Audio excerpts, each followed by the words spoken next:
Good morning. It is 9:06 on Super Talk 99.7 WTN. Hey, how are you? My name is Chris Hand. The show is brought to you by our friends at Better Water LLC. Water filtration systems, water softeners. You can get those at betterwater.com. We got a big show for you today, and I'm very, very excited to be here. Heck of a weekend, though. Before we get started, I just want to recap the weekend. Thank you all so much for all the birthday wishes for my youngest son, Bishop. He had the best birthday on Friday. That little guy was tuckered out by the end of the evening. We had a great day in here doing the show live. And when we left, I said, "Did you have a good time?" He said, "I did." It's a little boring, though. I said, "Yeah, that's true. That's true." And then we went to Wrestling Friday night. We ran into a bunch of great listeners, and we just had an absolutely amazing time. So Bishop was just... You should have seen the kid. He was perma-grinning after leaving here on Friday with all the love that he got from the WTN audience. So thank you guys for making his birthday so special. I will say this. My oldest son is already lobbying for more likes and subscribes on the YouTube channel because he said if Bishop got that good of a birthday with that little bit of likes and subscribes, he's like, I should get a really good one. I'm going to need more likes and subscribe. So head over to the YouTube page, hit like, hit subscribe, help my kids have a good birthday. We appreciate it when you do so. Also over the weekend, man, I was just wilding. I'm building a studio in my house, and it is so much fun. We'll unveil it here in a couple weeks. I'm just going to be like, hey, can I do the show from home today? I'm not going to go full Brian Wilson and do it home all the time. I think there's a vibe and an energy that you get inside the studio here at 10 Music Circle East. But we're building things out in the Chris Hand household, and my wife has just been awesome and just like such a rock star helping me build that. So it's just been awesome weekend. For how much we were able to do over the weekend, it felt like we had a lot of weekend. Also over the weekend, though, yesterday in particular, marked 1 year since the assassination attempt of Donald J. Trump. Do you remember where you were when DJT almost had the back of his head blown off? I remember where I was. I was standing in the kitchen, and I remember my parents were in town, and we're standing there, and I get like Twitter just starts blowing up. I remember being like, pulling up this video and thinking, oh my God. Now, what actually came out of my mouth had a few more expletives than I'm allowed to say on the air currently. And my wife looks at me because that's not my style, especially if I'm standing alone in the kitchen to just bust out swearing. She looked at me and she said, what happened? And I said, they shot Trump. And I said, I got to go. And I remember immediately jumping in the car to head to the radio station because all the other guys, they were able to jump on the air right away. They all have their own home studios. I didn't have one until this weekend. And I just flew to the studio. I was like, I don't even know. By the time I get there, somebody's going to be on the air. And I remember covering that live with Dan and Matt and Brian. And it's a moment that I'll never forget. It was insane on so many different levels, and the divine intervention to turn Donald Trump's head, crazy, just crazy. And to think about where we'd be today if that bullet landed, insane. This administration is creating a lot of net positives for the American people. Are there issues? Is everything perfect? Like, no, nothing's ever going to be perfect. And yes, there are some issues. And yes, there are some disagreements in the base, especially when it comes to some of the larger issues, be it war in the Middle East or our greatest ally or Jeffrey Epstein. Yeah, there's some disagreements. But I think that's a good thing. And I think that shows that we have a healthy party, one that's willing to engage in dialogue and conversation. And I think that's far better than what we see on the left, where if you step out of line just a little bit, you're canceled and removed from the party. We don't do that here, and I think it makes us stronger. But 1 year since the assassination attempt, 1 year already. Donald Trump was asked about it yesterday, and he said, to be honest with you, I try not to think about it as much as I can. Just, and I kind of get where he's coming from. How would you want to relive that over and over? But he said, just try not to think about it. On this one-year anniversary of Butler, what was going through your mind this morning when you woke up? I know that you're praising God you're alive, but a lot of people want to know how you're taking this day on this one-year anniversary. God was protecting me. Amen. Maybe because God wanted to see our country do better or do really well, make America great again. But God was protecting me, Brian. I'll tell you, it's the more you think about it, the more you see it. But no, I don't like to think about it much. You know, I have a job to do, so I don't like to think about it much. It's a little bit of a dangerous profession being president, but I really don't like to think about it too much. Yeah, I really don't like to think about it too much. It's a dangerous profession. I get that. And it seems like with everything going on, the American people don't think about it too much either. I mean, the amount of things that have transpired in this 1 year since the assassination attempt, I feel like could fill a decade. Let's be perfectly honest. So it's kind of hard. We're moving so fast going forward. It is hard to stop and realize, wow, it's only been a year and a day today since Donald Trump almost had the back of his head blown off. You know, fun fact, we know just about as much today as we do on July 14th about what led to the assassination attempt, who Thomas Matthew Crooks is, and how the security failed so horrendously. Weird how that works out. Weird. I don't expect any answers. Trump spent the anniversary of his failed assassination attempt at the FIFA Club World Cup in New Jersey, and Trump very excited. You know, we're gonna get the World Cup here in 2026, and Donald Trump spent the anniversary of his assassination attempt watching some soccer. Well, it's a big thing, and, you know, Johnny's a friend of mine. He's done such a great job with the league and with soccer, or they would call it football, but I guess we call it soccer. I'm not sure that change could be made very easily, but it's great to watch, and this is a little bit of an upset that we're watching today, isn't it, huh? Yeah, I think maybe the only two people who are conservatives that were watching the soccer game on Sunday would have been Donald Trump and probably Chad Benson. I guarantee you Chad watched it too. But I love it. He's a year away from an assassination attempt, and he's like, oh, you know, we call it soccer, they call it football. It's probably hard to change at this point. But he spent the year anniversary of his near-death experience front and center while Chelsea won that FIFA World Cup and the FIFA Club World Cup, excuse me. And I mean, listen, if you're watching on the stream, you'll see it in the B-roll, but Trump is right there, front and center as they're giving out the trophy. He's right there, front and center, presenting medals to Chelsea as they win. And it was all in all. I mean, it was a really good day for DJT, and he didn't get too hung up on the near-death experience, you know. And you can see him all smiles there with the championship team as they celebrate becoming FIFA World Club champions. Huge deal. And it's cool. It's great to watch. But we shouldn't lose sight of what happened a year ago and the lives that were lost on July 13th. Yeah, we dodged a bullet. We did. Donald Trump dodged a bullet. Corey Compertor wasn't so lucky. Corey was the firefighter down there at the Butler rally where the assassination attempt took place, and Corey was the individual who lost his life. His wife spent some time on Fox News yesterday. Helen joined Fox News yesterday, flanked by her two daughters, to talk about Corey and talk about how, you know, it's been a year and they're still looking for some answers. The beginning where I was back a year ago, you know, we really haven't healed that much. You know, we have no answers. So, you know, I miss them just like I did last year.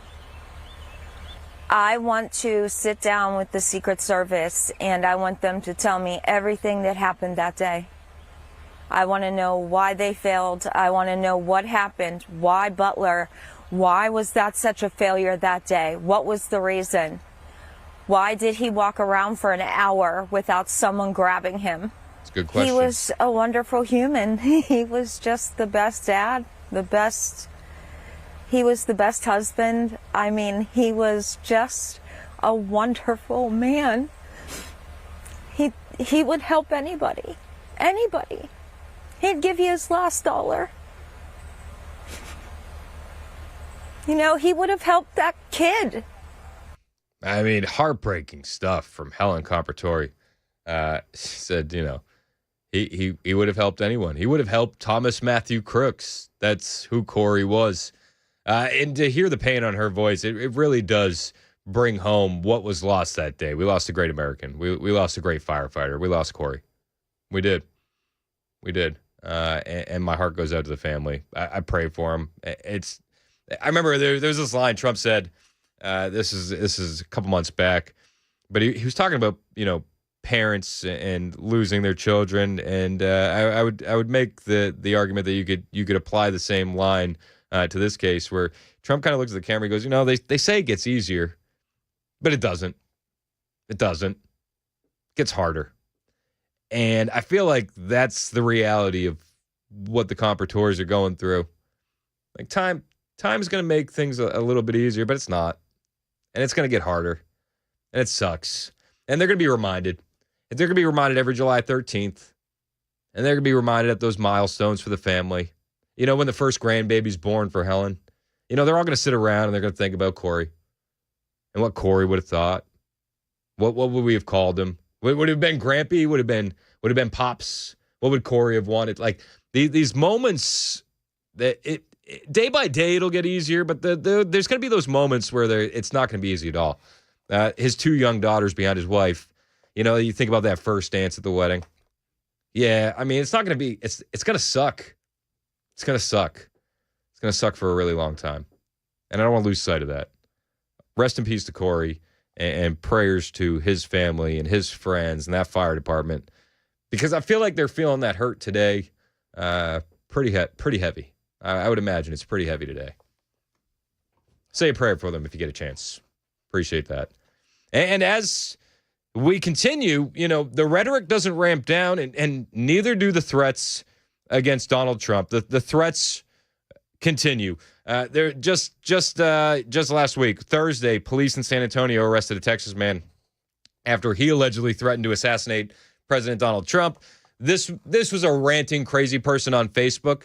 But for every ranting crazy person on Facebook, there's other individuals who have the means and the capability and want to do the exact same thing. And there are individuals that are ramped up by the rhetoric that they see on CNN and MSNBC and the fake news. And this doesn't shock me. Yet, here we are, 1 year later, threats continuing. This loser posted on Facebook where he reportedly wrote, "I won't miss." And we see this so often. Like, this is just a crazy lunatic in San Antonio, and I'm glad that they got him. But you see it on TikTok all the time, the videos. You see it in social media posts. You see this energy to eliminate Donald Trump still persisting a year to the day after that first assassination attempt, mind you. First. It's crazy. San Antonio police, they arrested 52-year-old Robert Herrera for threatening to assassinate President Trump via a Facebook post. If you can get arrested for threatening to assassinate Trump via a Facebook post, shouldn't you also be arrested for threatening to assassinate President Trump via a seashell Instagram post? No? I guess not. But this loser on Facebook wrote, "I won't miss," in response to an article posted by San Antonio news outlets' coverage of the president's planned trip to Texas Hill Country. The U.S. Attorney's Office for the Western District of Texas reported on Friday. So as Trump is coming in to visit the flood scenes and the flood damage and pray with those families, this individual is saying, "Hey, when you get here, I'm gonna be throwing shots and I won't miss." This is what we're still up against. Get them out. Throw them out into the cold. Don't give them their coat. No coat. Yeah. I mean, this is what we're up against. These unhinged leftist lunatics, emboldened by the fake news and the rhetoric, and emboldened by the rhetoric from these same Democrat politicians. And you see the rhetoric over and over and over again. One of the big conversations over the weekend, though, was Student Action Summit. Turning Point USA put on another great event in Tampa Bay, and a lot of people are very angry about the topics that were discussed. We'll talk about it on the other side. It's 9:21. This is Super Talk 99.7 WTN.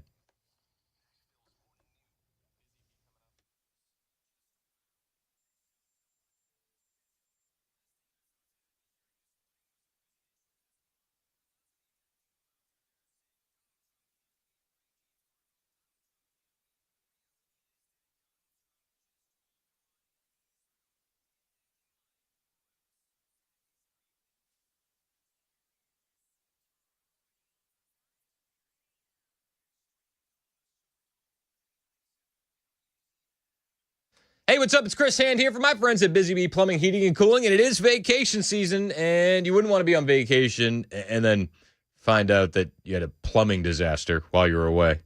And imagine if you find out and you're still on vacation, it's just ruining your peace of mind while you're there. You don't need that. What you need is to call Busy Bee because right now they are offering a smart Wi-Fi water shutoff valve installed by their expert techs for just $12.49 all month of July long. That's serious peace of mind at a great price. Maybe you're looking to upgrade your comfort at home. Well, if you buy a new HVAC system from Busy Bee this month, you'll get free air duct fogging and a UV light home treatment because clean air matters. Maybe you agree with the clean air matters, but you don't need the HVAC. Well, if you buy a middle tier air duct cleaning package, we'll upgrade you to the deluxe package for free. That's all month long, courtesy of Busy Bee. And if you do need that HVAC system, Busy Bee makes it so easy. 0% financing for 18 months with approved credit and payments as low as $100 a month on all their HVAC replacements. Call Busy Bee today, 615-775-7833. That's 615-775-7833. Visit them online, busybeehvac.com.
What to expect this week from the Kilmar Abrego Garcia case and a new highly critical report about what the Secret Service did before the first assassination attempt on President Trump.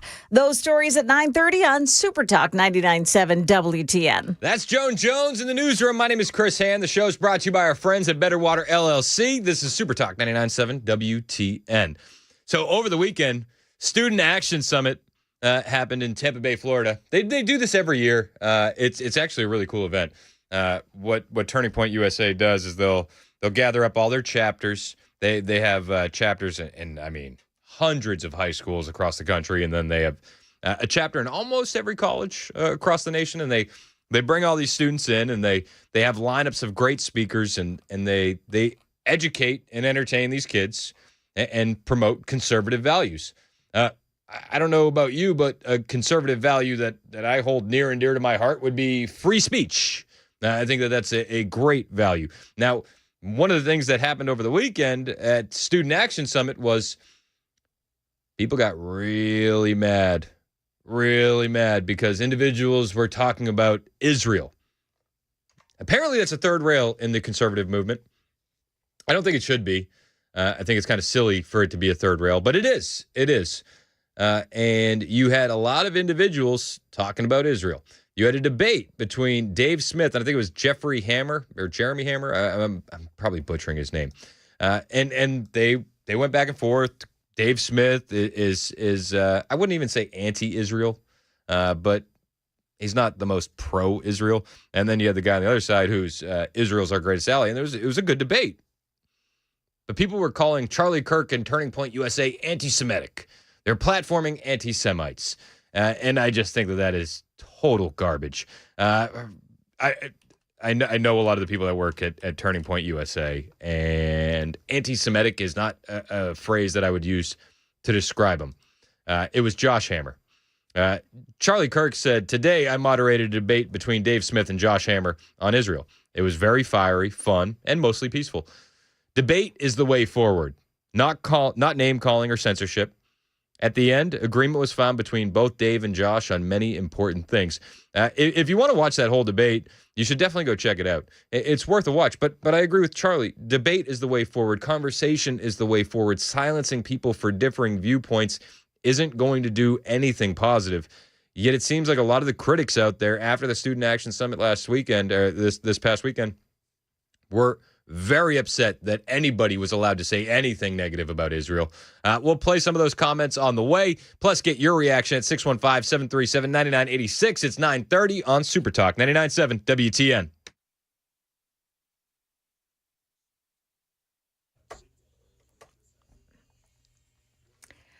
Good morning. I'm Joan Jones with your top stories. We should learn this week if a U.S. district judge will protect Kilmar Abrego Garcia from being immediately deported to a third country if he's released from custody prior to his criminal trial here in Tennessee. Here's one of his lawyers. The original arrest that took place happened without a warrant, without any legal basis. And that took place in the state of Maryland. And so our contention is that putting him back in his original position before the violation of law means bringing him back to the state of Maryland. Now, at a hearing on Friday, Judge Paula Zinnes, who's an Obama appointee, made comments to the government lawyers suggesting she would side with Abrego Garcia's lawyers on this issue. A fight broke out at a class reunion in Chattanooga on Saturday, and 4 people were shot. All of those victims have non-life-threatening injuries. Police have not arrested any suspects in that case. A Senate report released yesterday says ahead of the assassination attempt on President Trump at the Butler, Pennsylvania Fairgrounds, the U.S. Secret Service denied multiple requests to beef up his security apparatus. The Senate Committee on Homeland Security and Governmental Affairs report said there were 10 requests that were either denied or left unfulfilled, including an enhanced counter-drone system. Senator Rand Paul told Face the Nation this week that he believes there is a cultural cover-up within the service. He also accused former Director Kimberly Cheadle of lying to Congress. Dangerous weather over the weekend impacting millions across the country, including in flood-stricken Texas. In central Texas, the search for flood victims temporarily halted as the area gets hit with another round of storms. The death toll from July 4th's catastrophic flooding now reaching at least 132. Residents in Kerrville, one of the city's hardest hit, were warned to move to higher ground. ABC's Andrew Dimber. That is the latest news. We've got your weather up next. I'm Joan Jones, WTN News.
Satan knows Scripture better than some Christians, and for that reason should be respected because he has centuries of experience in deceiving and tempting people.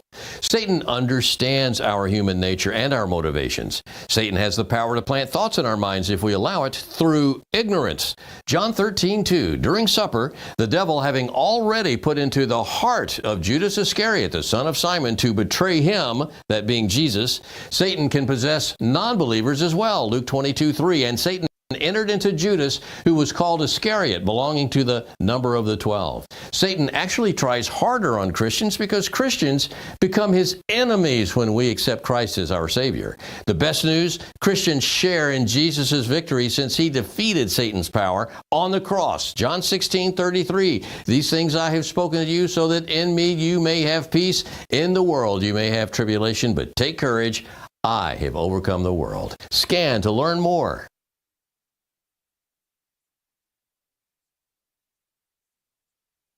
How would you like to have Jesus Christ pray for you?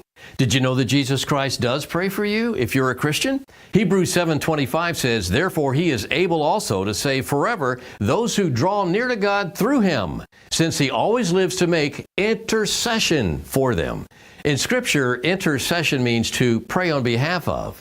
Jesus Christ is your advocate. An advocate comes to our aid or pleads our case to a judge, offering support and counsel and interceding for us when necessary. In other verses, Jesus calls the Holy Spirit our advocate.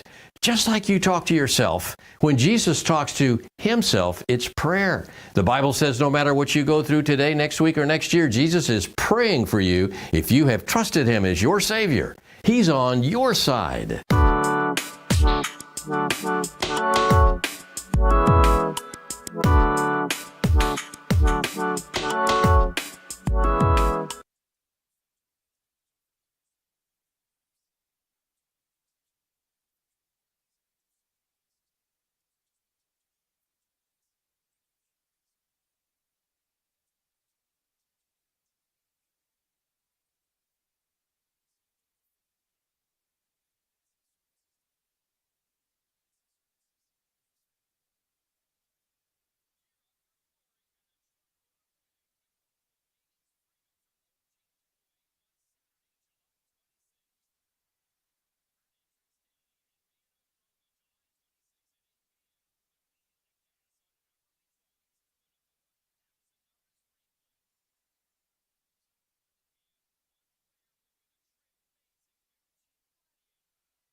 937 Super Talk 99.7 WTN. My name is Chris Hand. Show's brought to you by Better Water LLC, water filtration systems, water softeners, betterwater.com. Satan knows scripture better than some of hysteria over the weekend for what happened at Student Action Summit. If you were online, you saw some of the heat coming down on Charlie Kirk and Turning Point USA. I think it's garbage. Hot, steamy, stinky garbage.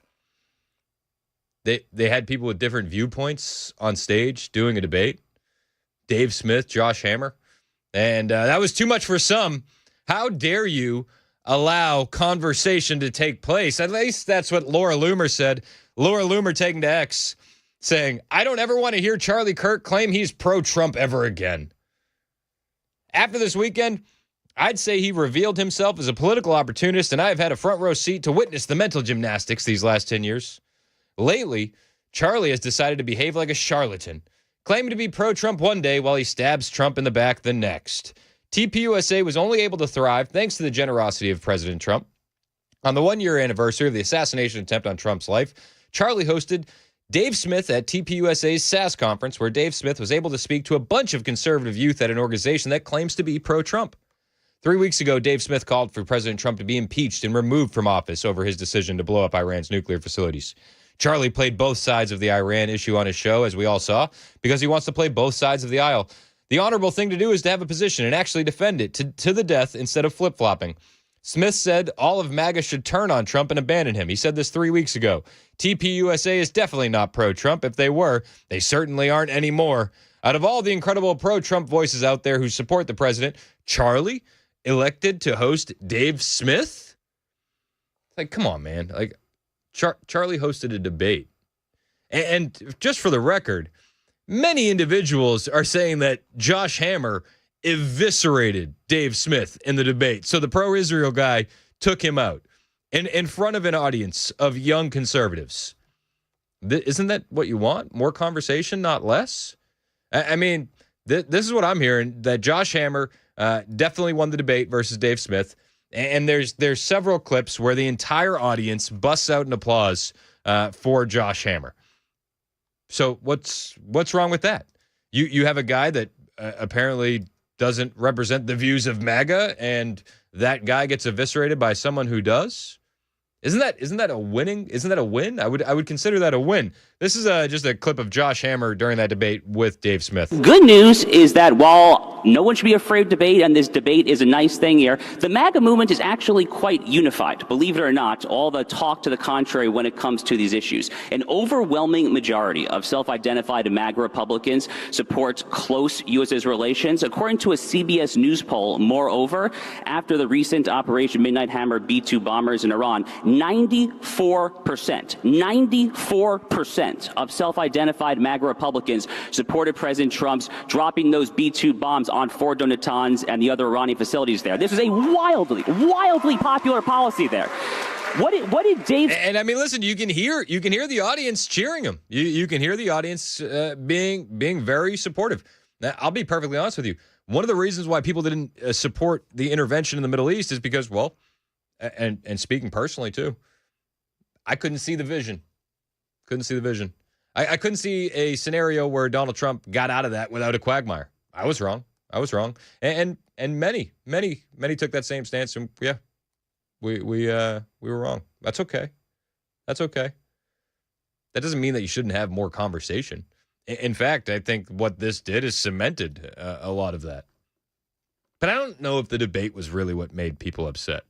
I think the debate is a nice cover for what made individuals upset when it came to what happened at SAS over the weekend. I think what really infuriated people at SAS over the weekend was, well, it was Tucker. It was Tucker Carlson. And it was Tucker Carlson's take when it came to the Jeffrey Epstein stuff. See, Tucker Carlson didn't hold back when it came to Jeffrey Epstein. And there's a take that he has where he says, listen, Jeffrey Epstein was working on behalf of Intel Services. I don't know why we're not allowed to talk about that. And he goes, and I don't know why we're not allowed to say that it was probably Israel that he was working for. And I think that this is what got people the most upset. Not acceptable. And I think the real answer is Jeffrey Epstein was working on behalf of Intel Services, probably not American. And we have every right to ask, on whose behalf was he working? How does a guy go from being a math teacher at the Dalton School in the late 70s with no college degree to having multiple airplanes, a private island, and the largest residential house in Manhattan? I mean, it's a good question. Fun fact, too. It was Bill Barr's dad. Attorney General Bill Barr. It was his dad that hired him for that math teaching job. I know. Weird. Where did all the money come from? And no one has ever gotten to the bottom of that because no one has ever tried. And moreover, it's extremely obvious to anyone who watches that this guy had direct connections to a foreign government. Now, no one's allowed to say that that foreign government is Israel because we have been somehow cowed into thinking that that's naughty. There is nothing wrong with saying that. There is nothing hateful about saying that. There's nothing anti-Semitic about saying. There's nothing even anti-Israel about saying that. I've spent my entire life pretty much in Washington, where I knew and loved a number of people, including one very close person who worked at CIA. That has never prohibited me from saying, I think the CIA has done some horrible things, murdered a bunch of people, participated in the murder of a sitting U.S. president. It's got a whole trail of crimes. That doesn't make me a disloyal American. It doesn't make me anti-American in any sense. I was born here. My family's been here for hundreds of years. I love this country. That's why I live here. So criticizing the behavior of a government agency does not make you a hater. It makes you a free person. That's what made everybody upset. You're touching the third rail, and it is, make no mistake about it, a third rail for a lot of conservatives. And it makes people very, very upset if you criticize Israel at all. You're not allowed to. You're not allowed to. You get called all the names, and I don't care about getting called names, and I don't think that you should care about being called names either. But criticizing a government of a country doesn't equal criticizing the people of the country, and I think that needs to be firmly laid out and cemented. Every government is susceptible to doing bad things. Every single one. Ours included. And yes, we should be able to criticize those governments, especially a government that we're giving a lot of money in foreign aid to. I don't know. I think we have more of a right to criticize that government, not less. Not less. And if this government was involved in the Jeffrey Epstein stuff, yeah, we should get to the bottom of it. But you're not even allowed to ask the question, it seems. It makes you a citizen. You're allowed to do that because you're not a slave. You're a citizen. And you have a right to expect that your government will not act against your interests, and you have a right to demand that foreign governments not be allowed to act against your interest. That's not creepy. It shouldn't be forbidden. And yet all of us have trained ourselves to believe that you can't say that somehow, that that's like too naughty and forbidden. And the effect of making that off limits has been to create a lot of resentment, and I'll say it, hate, online. I love that. Listen, if you can't talk about it, if you're not allowed to have these debates, you're going to force those views underground. My Uncle Bob, I love the guy. Uncle Bob. You got to love Uncle Bob. He used to say to me, I want my Nazis wearing armbands. I want my Nazis visible to the plain eye. Because if you don't let them wear the armbands, you're not taking away the ideology. You're just taking away the armband, and now we can't see any Nazis. Do you understand? Like, you get it? We got to have more conversation, not less. Tucker's not wrong. Where people feel like they can't just say, like, what the hell is this? You have the former Israeli prime minister living in your house. You have had all this contact with the foreign government. Were you working on behalf of Mossad? Were you running a blackmail operation on behalf of a foreign government? By the way, every single person in Washington, D.C. thinks that. I've never met anyone who doesn't think that. I don't know any of them that hate Israel. But no one feels they can say that. Why? And I think the longer that we play along with it, the more subterranean and creepy and hateful the conversation actually becomes. I think he's absolutely right. Tucker's unhinged. He's been losing it. Oh, he's really falling off the rails, that Tucker Carlson. And it's like, what? I think he sounds actually pretty reasonable. I don't think he sounds unhinged. And you don't necessarily have to agree with him, but I don't think that we can say that he's losing it. He's very cogent. It's very cogent, Joe Scarborough. But he's not wrong. If we don't get to talk about it, it goes underground. And then it becomes far, far worse. You're not going to be able to control this kind of conversation. You're not. So I think it's better just to say it right out loud. Did this happen? And of course, that question has been asked to the government of Israel, and their answer is, we're not going to tell you. And I think our answer should be, no. As long as we're sending you money, if you were committing crimes on our soil, we have an absolute right to know, did you do this or not? And yet everybody has been so brainwashed into thinking that's somehow an expression of hate or bigotry, when it's not. It's a baseline question that every U.S. citizen has a right to an answer on. What the hell was this? And by the way, if it turns out that it was nothing. If it turns out it was nothing, that's fine. That's fine. But a lot of people are very upset right now with the handling of the Epstein files. A lot of people are making the accusations online that the reason that you're handling it this way is because of Israel's involvement. And maybe that's true. Maybe it's not. But we're not going to get there by not talking about it. We're not going to get to the bottom of it by not talking about it. A lot of people are making the case online that our own CIA is just as involved in the Epstein operation, in the honeypot, in the blackmail scheme. Definitely a possibility. If you talk about the CIA's involvement, does it make you anti-American? No. If we talk about Mossad's involvement, does it make you anti-Semitic? No. Like these things can be okay to talk about. They should be okay to talk about. I think we should talk about them more. I do. I think there's a lot of good conversation to be had around it. Donald Trump doesn't want to talk about it. Donald Trump put out a True Social post over the weekend where he completely backed Pam Bondi. And you know what? You've never seen this before. And I've never seen this before. Trump puts out a post on True Social where he backs Pam Bondi and her handling of the Epstein files, essentially. And Trump got ratioed. Yes, Trump got roasted in his own comments on his own social media platform. Bad. I've never seen this happen before. I don't think anybody's seen this happen before on True Social. The post was a doozy. What's going on with my boys, and in some cases, gals? They're all going after Attorney General Pam Bondi, who's doing a fantastic job.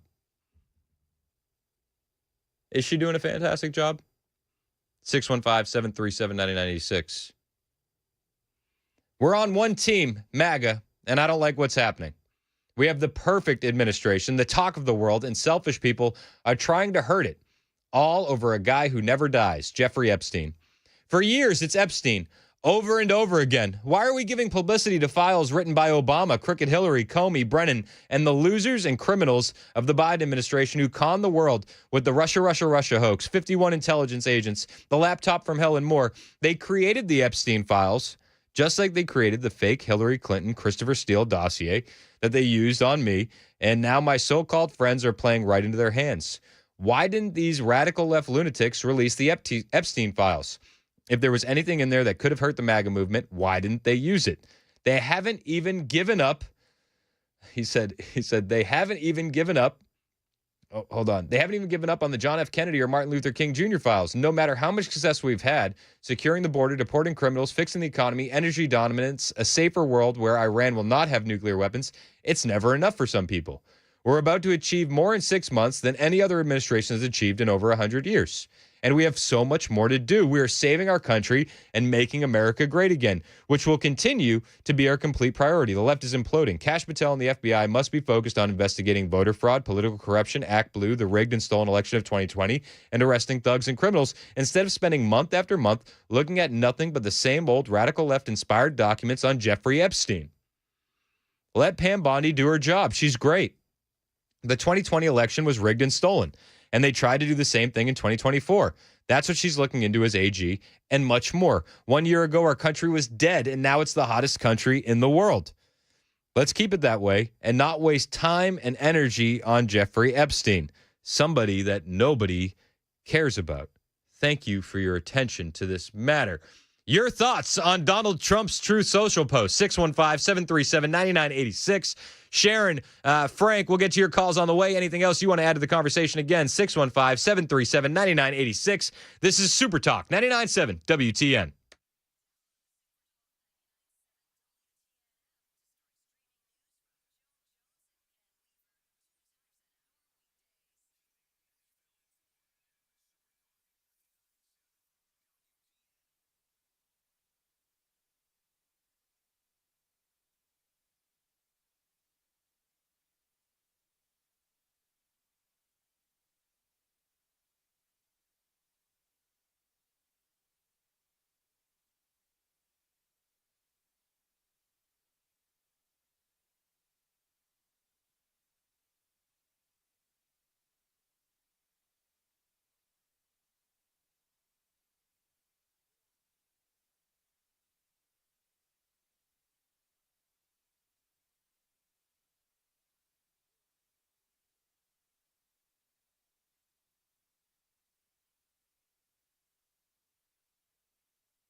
Heard the Mark Patrick weight loss hypnosis hype? Well, I attended because my father stopped smoking. I lost 70 pounds and my friend lost 20 pounds in the first 2 months. Wow, what are you waiting for? Join Mark Patrick seminars and lose the weight or stop smoking guaranteed for only $49.99.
President Trump zooms in on Russia and Ukraine today. And he's been on death row since 1989. Now a Nashville triple killer launches a new effort to avoid being put to death. Those stories coming up here at 10 o'clock on Super Talk 99.7 WTN. That's Joan Jones in the newsroom. My name is Chris Hand. This is Super Talk 99.7 WTN. My show is brought to you by Better Water LLC, water filtration systems, water softeners, betterwater.com. I'm reading some of your responses on the text line to this Truth Social post by Donald Trump in relation to the Epstein files. Valerie hit the nail on the head. She said he still wants to rag on his 2020 loss, which is important, but is it more important than the Epstein thing? He was elected to drain the swamp because he knew the government was corrupt, not contribute to it. Oof. Oof. Spicy. That always does bother me too, though. Let's not look back at Epstein. What we should do is look back at the 2020 election, and what we should do is look back at Russiagate, and what we should do is look back at all the other stuff. Not Epstein, though. Not Epstein. Shannon in Murfreesboro, what do you think about Tucker Carlson's remarks? Or Sharon, sorry. Sharon, what's up? Yeah, okay. I wasn't sure if you were talking about Shannon or Sharon. Okay, I have a lot to say about all this stuff, but I know there's only a minute. So the first thing is I'm shocked at the comments that you read that Donald Trump made. Wow. The more he dismisses and poo-poos the whole Epstein thing, to me, makes him look guilty, number one. Yep. And makes him look shameful because it's really not about Epstein. It's about all those young girls. Yeah, and I think it's doing like it's creating a conservative Barbra Streisand effect where it's like no, now we want them even more. Yeah, exactly.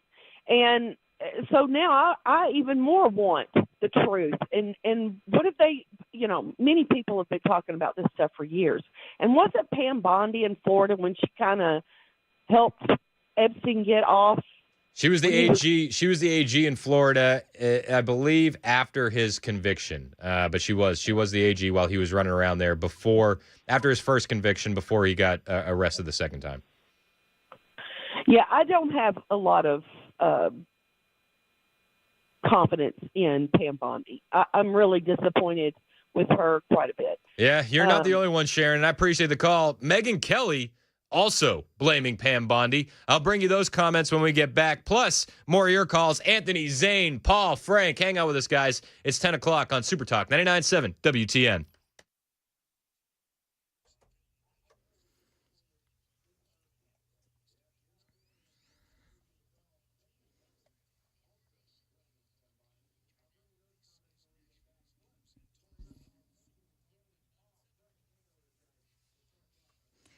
Good morning. I'm Joan Jones with your top stories. We're at 81 degrees and pretty cloudy right now, and it looks like we've got a chance of thunderstorms later on today. The forecast still to come here. President Trump is meeting this morning with NATO Secretary General Mark Rutte, one day after announcing that the U.S. would sell Patriot missiles to European allies, and they could pass them along to Ukraine. Expecting a major announcement from the president on Russia ahead of that meeting in Washington today.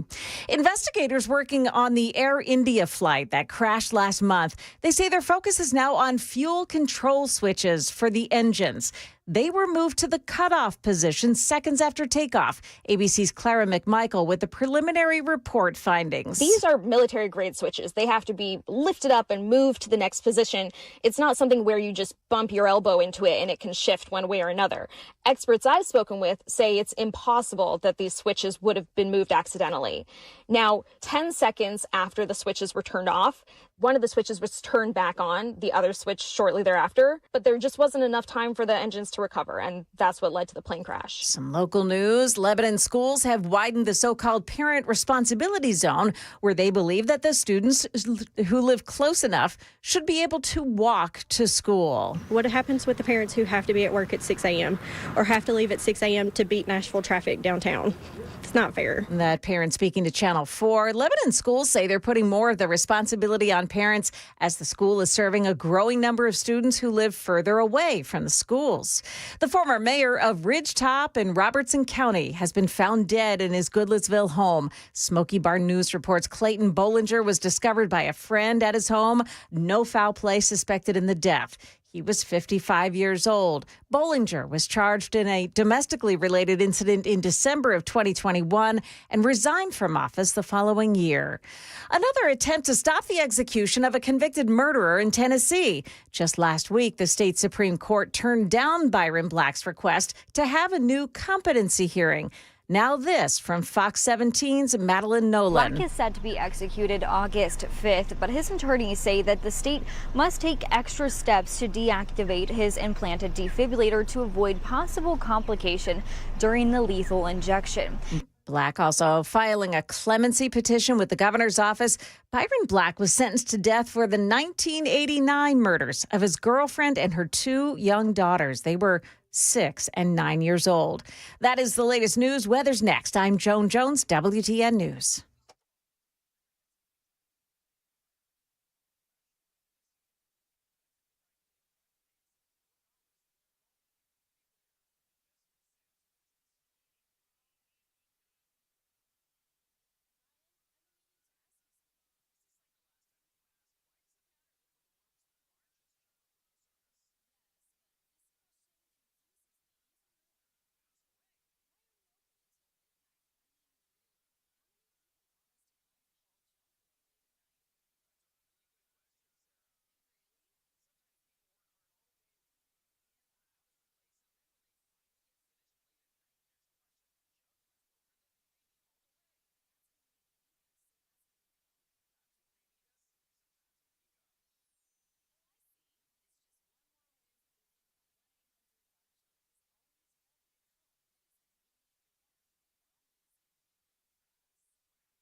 It's 10:06 on Super Talk 99.7 WTN. Hey, how are you? I'm Chris Hand. The show is brought to you by Better Water LLC, water filtration systems, water softeners, betterwater.com. We're talking about the Epstein stuff. They were talking about it over the weekend at Student Action Summit with Turning Point USA. A lot of people very upset. A lot of speculation that Israel was involved in the Epstein stuff. And that speculation's not new, just in case you were keeping score at home. It hasn't been new. That speculation's been there for years and years and years. But speculation nonetheless. We don't have any ironclad details or information that would say, no, this is the way it is. But it's speculation. But I got a text here, and it really, I don't know, kind of rubs me the wrong way. But it's worth discussing. It's worth discussing. I don't think that this individual meant it to, I don't know. I don't know how they meant it, actually. I'll just read you the text. Pat, who's a member of the Red Pill Moms Club. We love Pat. She said, good job, Chris. Talking about my last caller. She's another lost vote. Midterms, unless you were happier when Dems were in power. I don't get that logic. I don't. So I'm upset that we didn't get the Epstein info that we thought we were going to get. And people are upset about that. So they're not going to vote for conservatives in the midterms? Like, I think that it's important to point out Donald Trump has done a fantastic job. Donald Trump has been rocking. The 6 months that we've had Trump back in office, border security, awesome. The economy, booming. Like there's a lot of good things to point to. And at the same time, we can be critical when things don't go the way we want them to go. And we should be critical. If there's anything that I can tell you about Donald Trump is that he listens to his base. We've seen it time and time again. So yes, when you're displeased with something, you should voice your displeasure. You need to. You need to. Everybody needs to. And I'll voice my displeasure with this. Doesn't mean I'm going to go vote for a Democrat or not vote at all when it comes to midterms. And I would argue that the majority of listeners on this radio station feel the exact same way.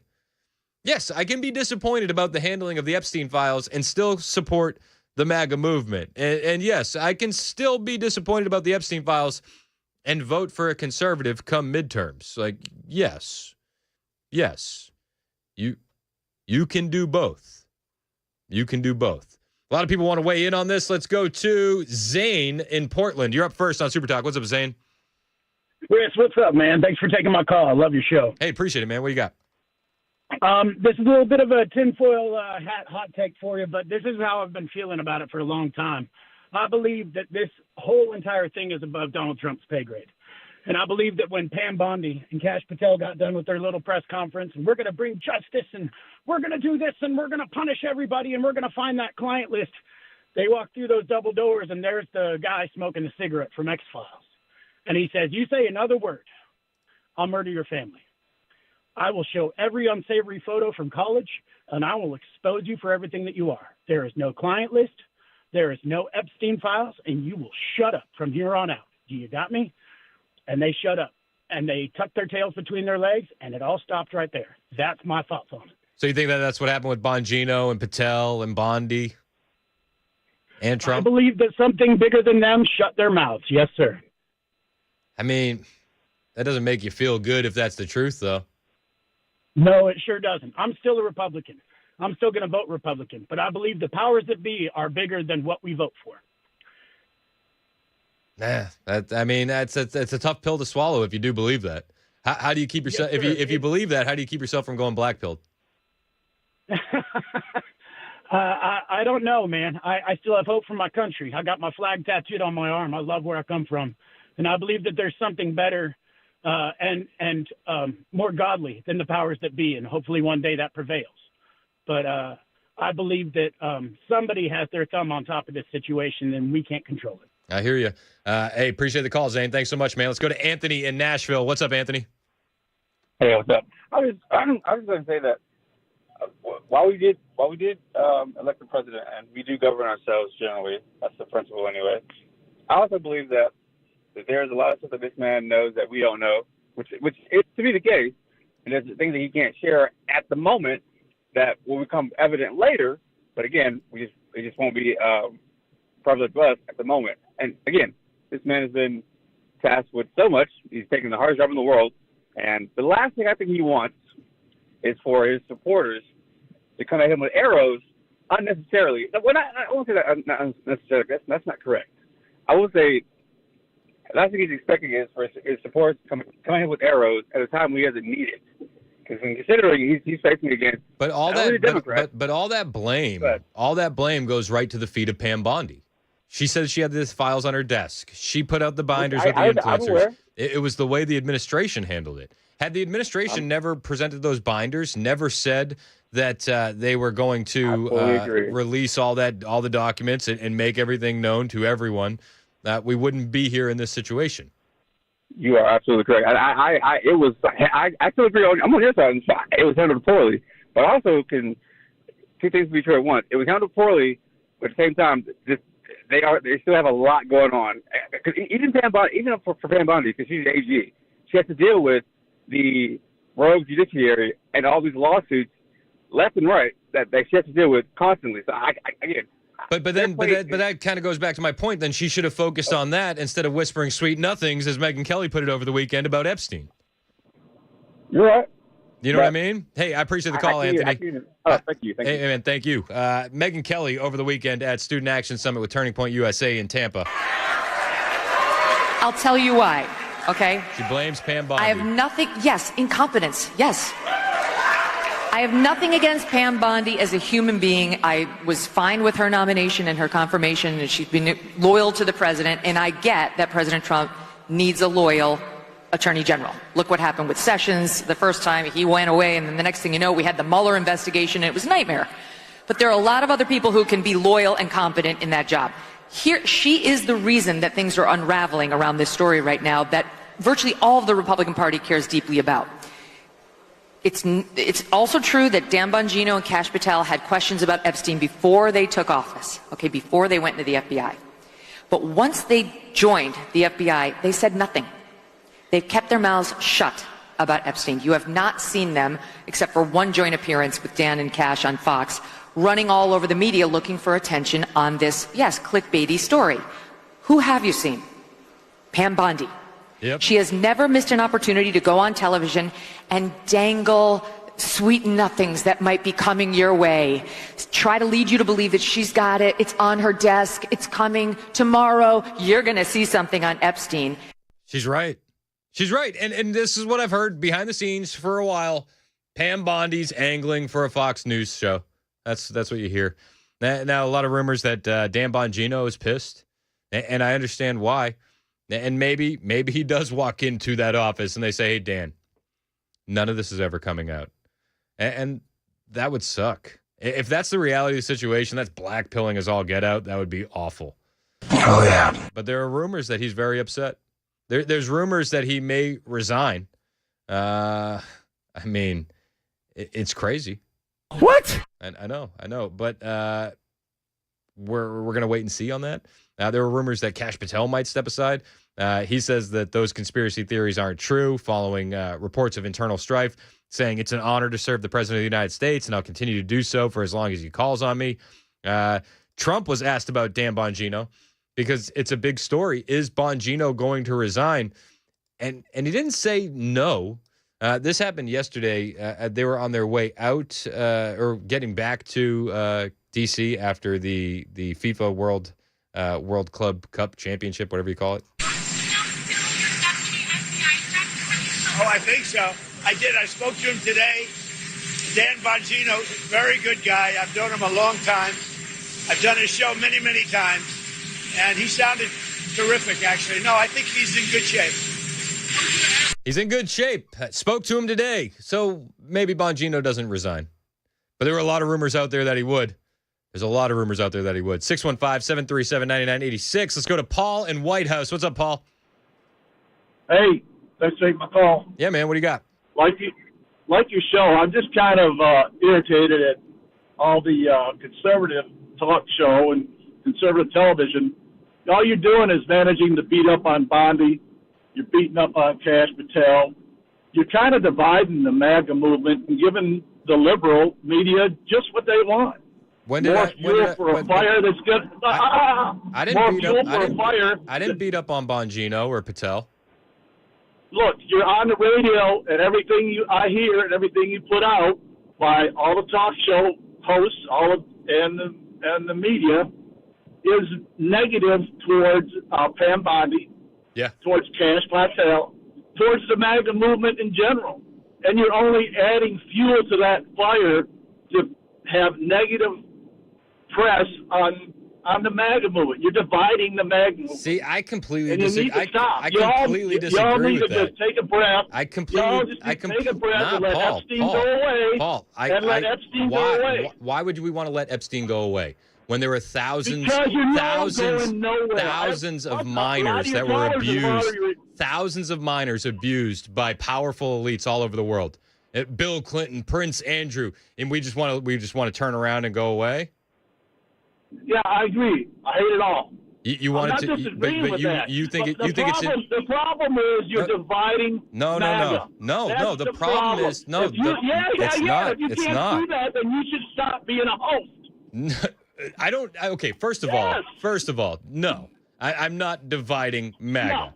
You're pointing out flaws. No. You're pointing out flaws currently in the administration and the way that they're handling this case. That it's fair to do. I have every right to do that. You've been doing that. You're absolutely right. The administration, Paul, Trump just put out 100%. Paul, 110 if I have to. the administration never needed to bring this up. Hey, it is what it is. The administration brought this up. The administration sent out the binders. And it didn't happen. No. Hey, man. You're feeding into the liberals. No, I'm not. No. You're absolutely. You are so off point on that. No. You're so off point on that. You are missing the mark completely. No, dude. Hey, but by all means. I'm sorry. Yep. You got a great show. Okay, you're a good guy. You got a great show. Love a lot of what you're doing. Okay, it's not just you. It's a lot of other people on the conservative side that are constantly put this in the media and we didn't put it in the media. Continue. The Trump administration put it in the media. They put it in the media when they do what you're doing. Are you going to yell over me? I give you time to talk, and then you're just going to yell over me? Is that what we're doing? Well, is that how we don't divide the MAGA movement? You're not changing my opinion, and I'm not changing yours. Yeah, I mean that's fine. That's fine. We need to be united behind MAGA. Okay. And you're not doing that. So I can't point out any faults with the Trump administration at all. Oh, go ahead, but please understand that every time you divide MAGA, you give the Dems more. And when we get to the midterms, oh well. Do we make America great again when we let elite pedophiles get away with their crimes? Oh, no. When we let blackmail operations continue to run behind the scenes, that's great. That's great. That's making America great again. We can't. No, we can't. Okay, so what am I supposed to do? None of what you're saying. I'm not disagreeing with what you're saying. I'm just trying to point out. But what am I supposed to do? What am I supposed to do? Just ignore it? What are you supposed to find? Just say, hey, don't worry about those little kids. Don't worry about those little girls and those little boys. Or make sure. Don't worry about them. You've done it periodically. You pointed out that you're still behind Trump 100%. Yep. But I'm just telling you. Both can be true. In my personal opinion, I'm behind Pam Bondi and Cash Patel and Trump 110%, and you're not going to change my mind on that. In my personal opinion, you are so off base to be behind Pam Bondi at this point. Well, see, I think Pam Bondi is garbage. Pam Bondi is just as bad as every AG that Donald Trump has ever had. Sessions was a bust. Bill Barr was a bust, and now Pam Bondi is a bust. Oh my God! What? Oh my God! Other people have pointed it out too to you, but okay. What have people pointed out to me?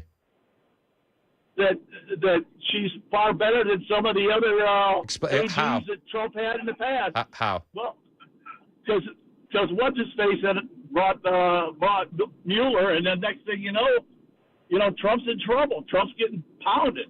So we can't divide this. We cannot divide this and let Trump get pounded. So your reason why Pam Bondi is not like the others is because of Mueller?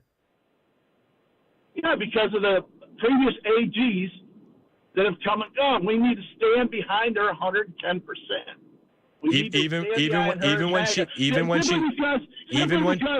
Even when she fails and she makes the movement look bad. Even when she fails. She put out a binder that said Epstein phase 1. And then phase 2 was case closed. Hey, I agree. But we can't say anything bad about her. But we have to be behind. So you agree with me that she screwed up.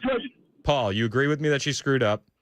But then you say we have to be behind her 110%. Well, because what happened to accountability? She ran into a brick wall that she didn't think she could get, that wasn't going to happen. She ran into that brick wall. My God, we run into it with Kennedy forever, okay? This brick wall is going to be there.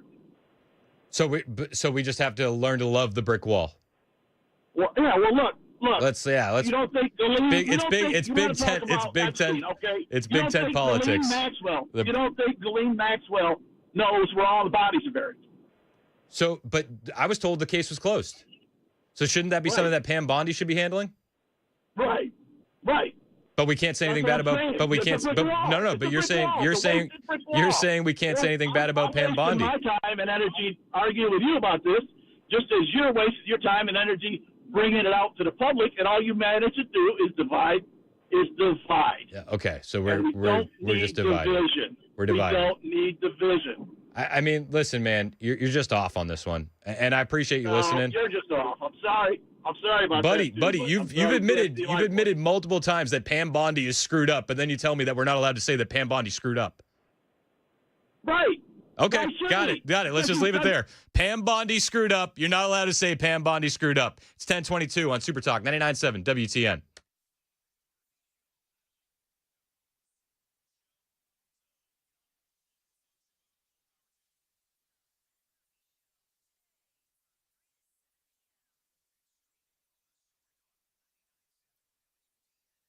Hey, what's up? It's Chris Hand here from my friends at the Wellness Institute of Nashville. And if you're tired of back and knee pain running your life, then listen up, because this deal could change everything for you. It's called the Big Daddy Trump Special from the Wellness Institute of Nashville. Just $12 is going to get you a full exam, x-rays if needed, a well-explained diagnosis, and your first treatment. And that's right, all of that for only $12. Dr. Mitchell and Dr. Ashley didn't give up on me. They won't give up on you, just like President Trump never gave up on America. Their patients say it all the time. Why didn't I come here first?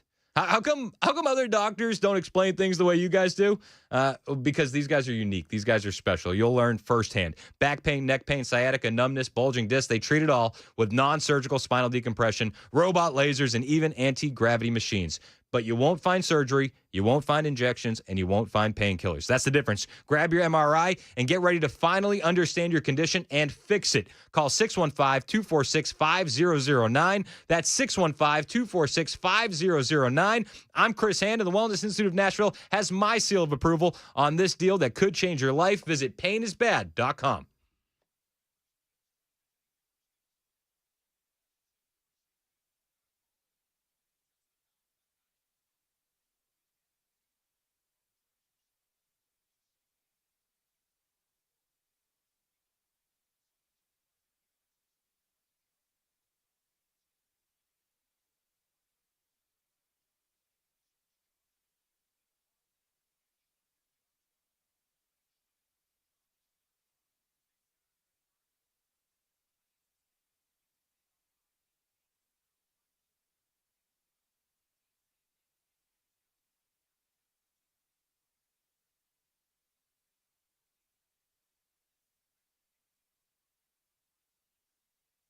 Now, one lone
what the Rutherford County Sheriff's Office is hoping you have for them. And it's too close for comfort on a runway at BNA. That and more coming up at 10:30 on Super Talk 99.7 WTN. Yeah, not a fan of that BNA story. Looking forward to you expanding on it in the headlines coming up at 10:30. That's Joan Jones in the newsroom. My name's Chris Hand. Show's brought to you by Better Water LLC, water filtration systems, water softeners, betterwater.com. We love those guys. Shout out to my last caller, Paul. I don't know. I don't want to get heated and make people mad, but it's felt like we got a little tense there. A little tense. I'm sorry, Paul. Brianna in Rivergate, you're up next on Super Talk. What do you got? Actually, I was going to comment about Paul. It seems like he's part of the problem. Tell me why you think that. If the sex trafficking of children and everything else that went happen is not important, then I'm not so sure that you have the mental capability or the moral compass to make decisions about important things. Yeah, I hear you. Thank you for the call, Brianna. Appreciate it. Let's go to Jim in Franklin. What's up, Jim? Hey, Chris, just was kicking it around in my head. The bat started talking to me or something, but I remember Pam Bondi. Wasn't she the AG down in Florida during that initial Epstein case? So she was one the where AG. somebody from D.C. asked the governor to, kind of let this one go. Yep, she was the AG in Florida from 2011 to 2019. So after his first conviction, but while all the stuff was still kind of going on behind the scenes. Right. She quashed that. Somebody quashed that second investigation that was going to take place or was taking place. And then this third one's the one that got him put in jail and, apparently he hung himself. But, these are swamp creatures. I mean, AGs they're political animals. They're no different than a governor. They're no different than a state rep. I mean, they live to get elected and to move up. So I just wonder, she's reached the top. But do you think it's fair to criticize Pam Bondi's handling of the Epstein situation? Well, I mean, it's amateur hour. I've run politics in the past and been vaguely successful, and this is just seriously amateur hour. There's so much that goes into a political decision, and it seems like these guys are making audibles. They're just calling audibles all the time. There's no plan. They're just snapping stuff off. Yep. I mean, if there was some plan, it would not look like this. I hear you, Jim, and I appreciate the call. 615-737-9986 if you want to join the conversation. On the way, Scott Jennings doesn't want Dan Bongino to leave the FBI. I don't want him to leave either. Plus, we have a new leak from OMG, O'Keefe Media Group. They got an FBI agent on hidden camera talking about how law enforcement turned a blind eye in the Jeffrey Epstein case. Plus, one Democrat is trying to get all of the files released. Should we support said Democrat? We'll talk about it on the way. It's 10:30 on Super Talk 99.7 WTN.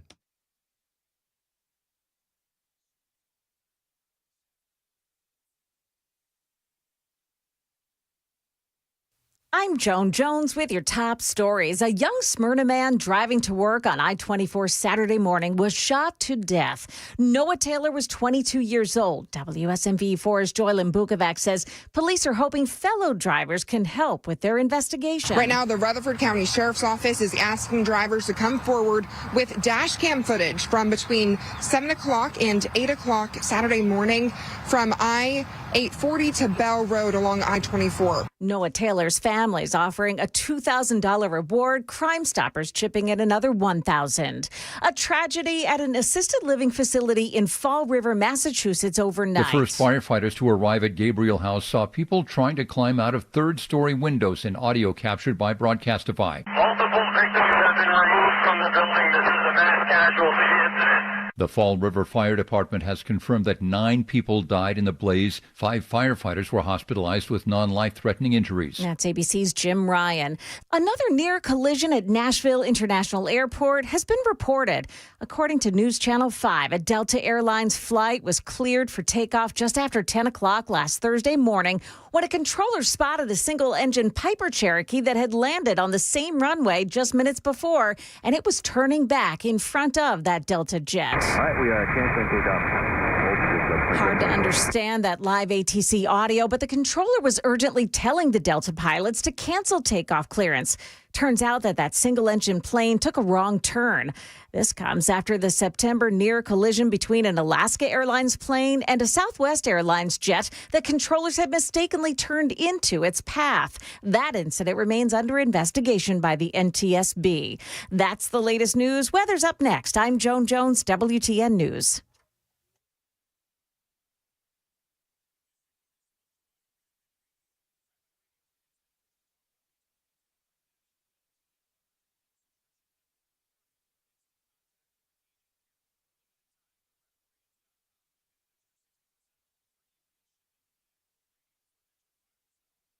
Hey, what's up? It's Chris Hand here from my friends at United Structural Systems. We got more rain on the way today, and if you got waterproofing issues at your home, it's making you bite your nails because, it's kind of easy to ignore some of these warning signs because you get some water in your basement, it'll dry up. You get some damp walls after it rains, it'll dry up.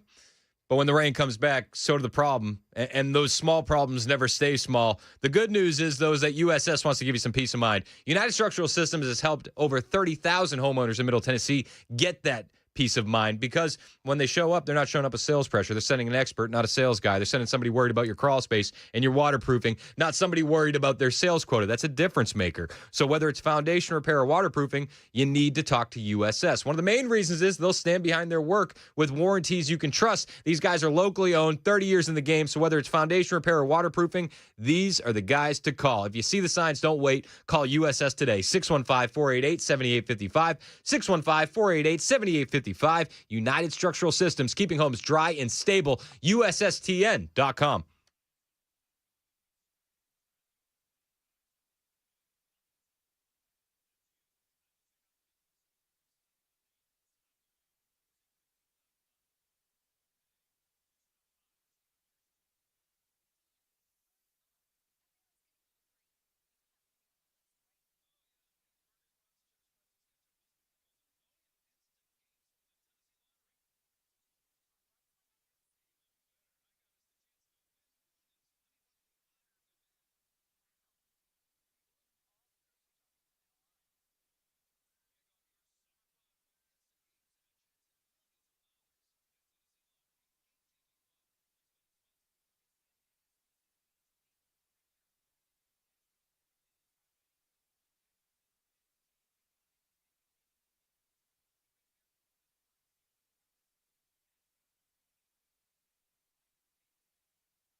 1036, Super Talk 99.7 WTN. I'm Chris Hand. Show's brought to you by Better Water LLC. Water filtration systems, water softeners, betterwater.com. Donald Trump backing Pam Bondi in a Truth Social post over the weekend. A wild Truth Social post over the weekend. I mean, Trump went in bigly. Let me read you the Truth Social post just to recap in case you're just joining us here on the Chris Hand Show. Show starts at 9, so you're late, but I digress. Trump yesterday, Truth Social. What's going on with my boys and in some cases gals? They're all going after Attorney General Pam Bondi, who's doing a fantastic job, all caps. We're on one team, MAGA, and I don't like what's happening. We have a perfect, all caps, administration, the talk of the world, and selfish people are trying to hurt it all over a guy who never dies, Jeffrey Epstein. For years, it's Epstein over and over again. Why are we giving publicity to files written by Obama, Crooked Hillary, Comey, Brennan, the losers and criminals of the Biden administration who conned the world with Russia hoax, 51 intelligence agents, the laptop from hell, and more? They created the Epstein files. Just like they created the fake Hillary Clinton, Christopher Steele dossier that they used on me, and now my so-called friends are playing right into their hands. Why didn't these radical left lunatics release the Epstein files? If there was anything in there that could have hurt the MAGA movement, why didn't they use it? They haven't even given up on the JFK or Martin Luther King Jr. files, no matter how much success we had securing the border, deporting criminals, fixing the economy, energy dominance, a safer world where Iran will not have nuclear weapons. It's never enough for some people. We're about to achieve more in 6 months than any other administration has achieved in over 100 years. And we have so much more to do. We're saving our country and making America great again, which will continue to be our complete priority. The left is imploding.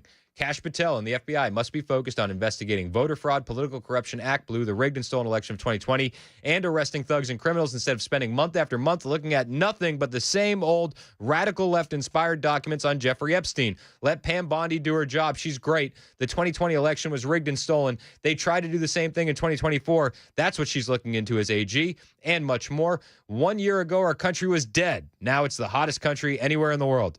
Let's keep it that way and not waste time and energy on Jeffrey Epstein, somebody that nobody cares about. Thank you for your attention to this matter. I would argue that for some members of the MAGA movement, the Jeffrey Epstein case is more important than the 2020 rigged election. I would. I would make that argument. I still want to get to the bottom of the 2020 rigged election, but I think you can make the argument that Epstein is even more consequential. Obviously. Given the level of the individuals involved in it, yeah, I think you can make the argument. Epstein's more consequential. Donald Trump says, don't look back. Stop looking at this. Stop looking at the files that Obama created, which, I don't know, it's a weird angle. Obama and Hillary and Comey and Brennan created these files. It's like, okay, well, do police work and create some new files, right? Like, I mean, we're the greatest country in the world. Our intelligence apparatus is unmatched, and we can't create new files. We can't go over to the NSA and dig into Jeffrey Epstein's cell phone records. You know, Alan Dershowitz was talking about this the other week. He's like, you need to release these files so people who were falsely accused, like I was, will be able to clear their names. Yeah. I think that's what you need. More transparency, not less. Megyn Kelly, responding to Trump's Truth Social post, said, I'm sure it's a relief for Pam Bondi to hear the president is still in her corner. Unfortunately, huge swaths of the party are not. She repeatedly misled on Epstein. They didn't have the courage to explain herself. Suddenly, she's camera shy and no questions allowed. Good luck. Many people have said all Pam Bondi needs to do is sit in front of a camera and have a press conference where it goes on for hours until everybody in the audience is bored and every question has been answered. That's what you need to do if you want this Epstein debacle to go away. That's what you need. But we haven't gotten that. We haven't gotten that at all. Now, what we have gotten is rumors that Dan Bongino is so pissed that he's going to leave the FBI. Oh, yeah. I've heard that a couple times. I've heard it from a few people. I've heard it from people close to Dan Bongino. I don't know if the rumors are true. Donald Trump said that he spoke to him and things are great. Okay. I've heard rumors that Bongino would get upset and angry during his radio show, take a couple days off to blow off some steam. And what we're seeing at the FBI is pretty similar to how we kind of handled that stuff back in the day. And then he's going to come back recharged and re-energized and ready to go. But Bongino, out of all of them, I understand, he left a good gig. Like, let's not beat around the bush here. being nationally syndicated in radio, like that's awesome. Like that's a goal that every radio host has. Why wouldn't you want to be nationally syndicated? He's sitting in that gig. He has an adoring audience. Like they love Dan Bongino. His audience is he has like a cult-like following, and he leaves all that after speaking out against this deep state kind of stuff for years and years and years. And then it seems like he gets into the FBI, and now he's part of it. Now he's touting the official statement. And it's just, I've spoken with a lot of people, and many, many people say that, yeah, you lose all your credibility. So I understand why Dan Bongino would be mad. I understand why Dan Bongino would want to leave. Scott Jennings nailed it. He said, man, I hope he doesn't. I hope he doesn't. But this administration needs to get a handle on what's going on. This is Scott Jennings on CNN over the weekend. Well, it's true that in some corners of the president's coalition, there is a lot of anger and a lot of interest in this. It's also true that in other corners of the president's coalition and the greater electorate, that they care more about bigger issues, immigration, economy, what have you. But you can't deny what you're hearing in some of these crowds and in some of, conservative media. My only advice for all of this would be, A, I like Dan Bongino. I hope he doesn't resign. I think it was a good pick and defended it when he made it, and I hope he stays in his job. B, internal drama and internal division, just as a former White House staffer, it's a headache for a president, and it can derail, the larger successes. And right now, I think Trump's having a lot of successes, whether it's on the economy or other fronts. So this right here, like whatever happens, needs to happen, and it needs to happen quickly because the division needs to stop. Yeah, and listen, it's going to hang over the Trump administration like a dark cloud if they don't get a handle on it. People are not going to let this go. And if Student Action Summit with Turning Point USA over the weekend was any indicator, the youth of this movement are fully behind more transparency when it comes to Epstein. Fully behind it. 615-737-9986 if you want to join the conversation. Terry in the borough. Thanks for holding, Terry. What do you got, man? Hey, how you doing, Chris? Good. How are you, man? I'm enjoying your show, really. Hey, listen, I just want to say, don't you think we're kind of having like a tail wagging the dog situation here? Because people up in Washington, especially the Trump administration, they're not going to make a move without Trump knowing it.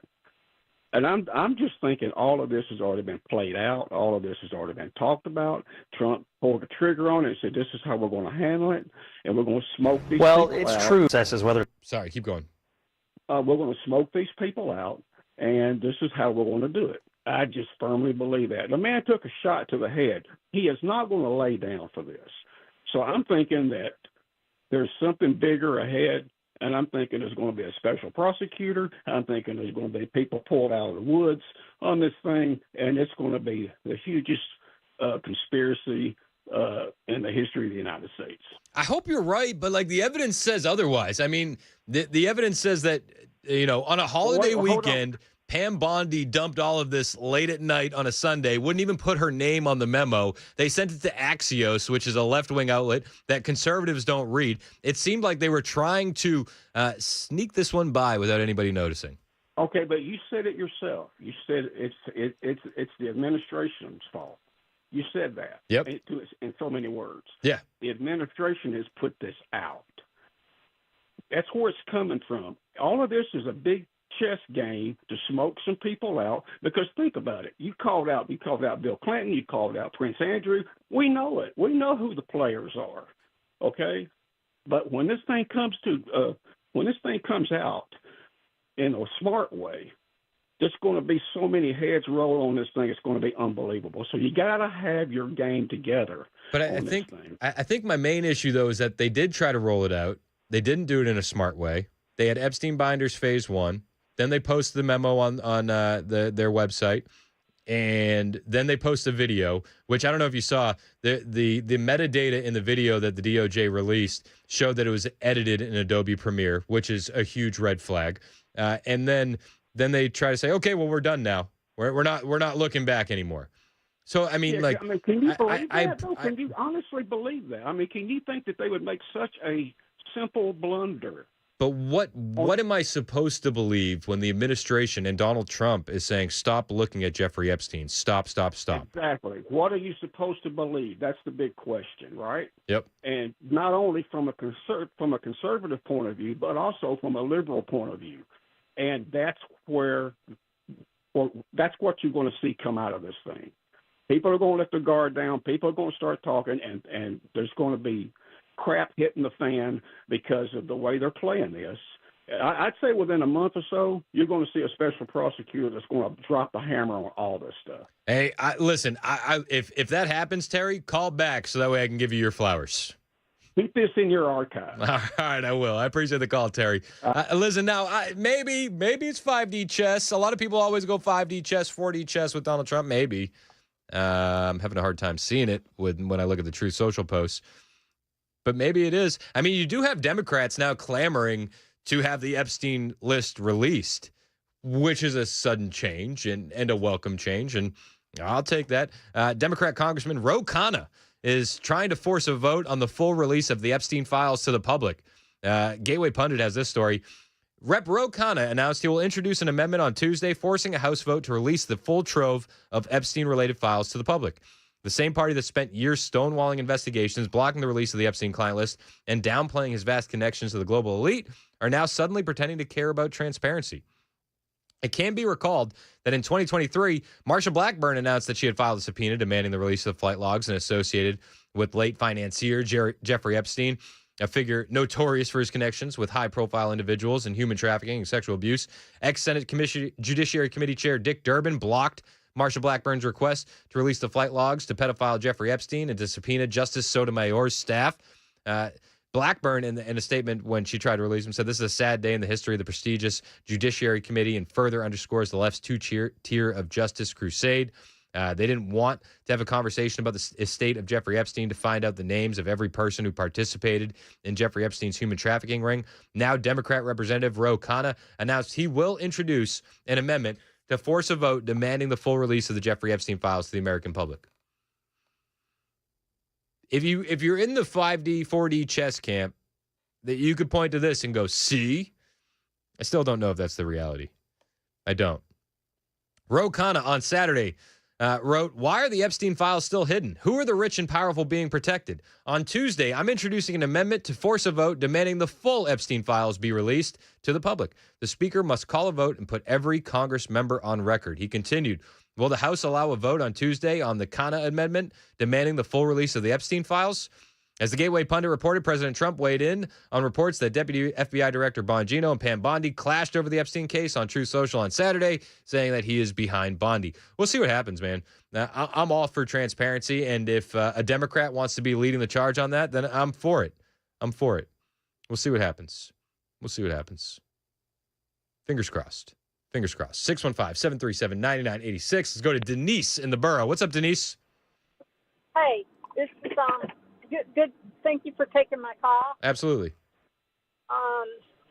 First off, how was your son's weekend with the wrestling? Oh, we had the best time. He was tired. I think he's still tired from all the fun that we had over the weekend. It's gonna be a long week for him after the weekend we had. Yeah, well, that's good. I'm glad he had a good time. Thank you for asking. It's so sweet. You're welcome. Also,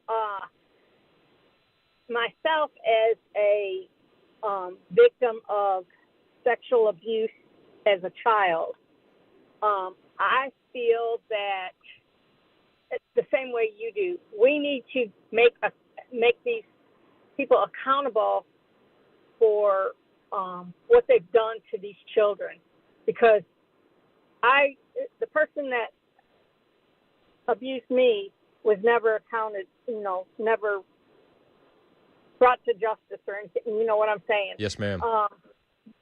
But I've had childhood trauma for the rest of my life because of it. Mm-hmm. And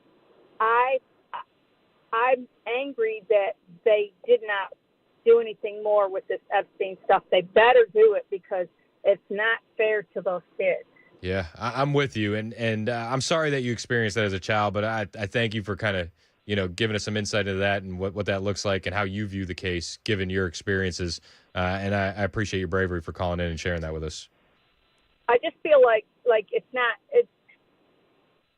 even for the parents of these children, I mean, how do you deal, how I couldn't deal with it.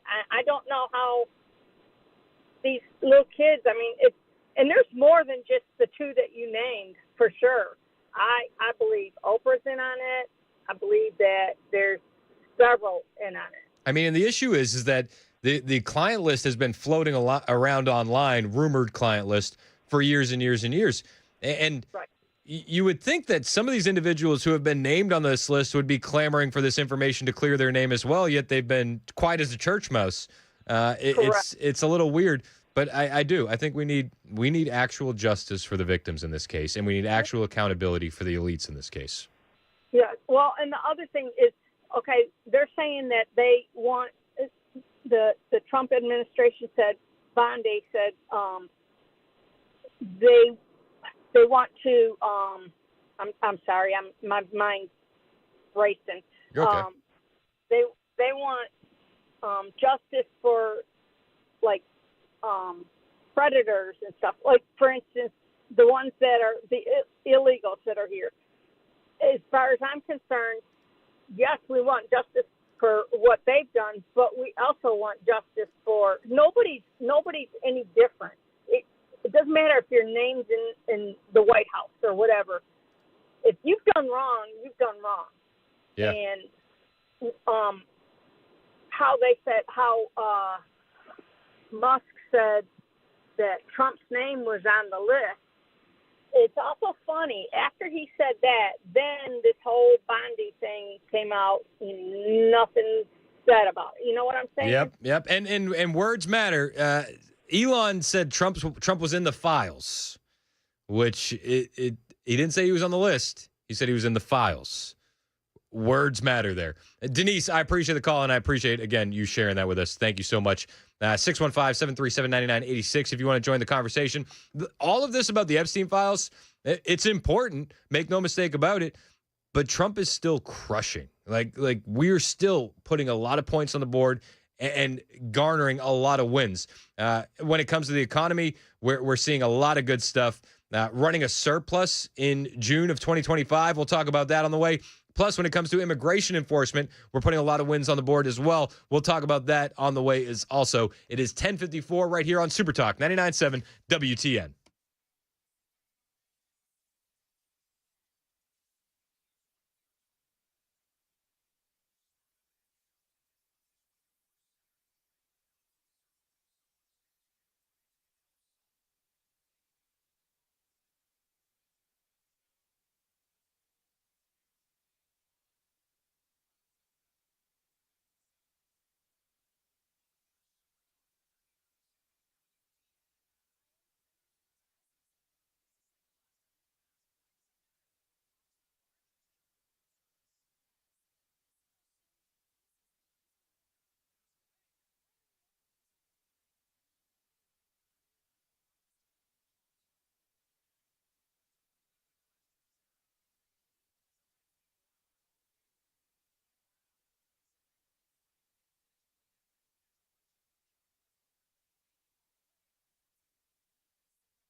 President Trump announces a weapons deal with NATO for Ukraine. We'll tell you about it coming up at 11 on Super Talk 99.7 WTN. That's Ken Weaver in the newsroom. It's 10:59 on Super Talk 99.7 WTN. My name's Chris Hand. Show's brought to you by Better Water LLC, water filtration systems, water softeners, betterwater.com as I choke and die a little bit. I'm sorry about that. Should have hit the cough button. Jeez Louise. You ever do that where you're just like, you're talking and then you just die mid-sentence? Yeah, I learned a long time ago never to eat peanuts while on the air. Well, I feel like you have a story. Little piece of a peanut went down the wrong pipe. Oh, jeez. Right in mid-sentence. Whew, it was rough. You ready for a radio segue that's gold? You betcha. I bet you all those economist experts feel like that these days. Feel like they got a peanut just lodged in the back of their throat and they're choking. Except they're choking on their predictions that the Trump economy would fail. Yeah, the Trump economy be booming, man. We'll talk about when we get back. We're running a surplus in June. That's a good thing, right? I'm pretty sure it's a good thing. I'll double check during the commercial break and we'll talk about it next. It's 11 o'clock on Super Talk 99.7 WTN.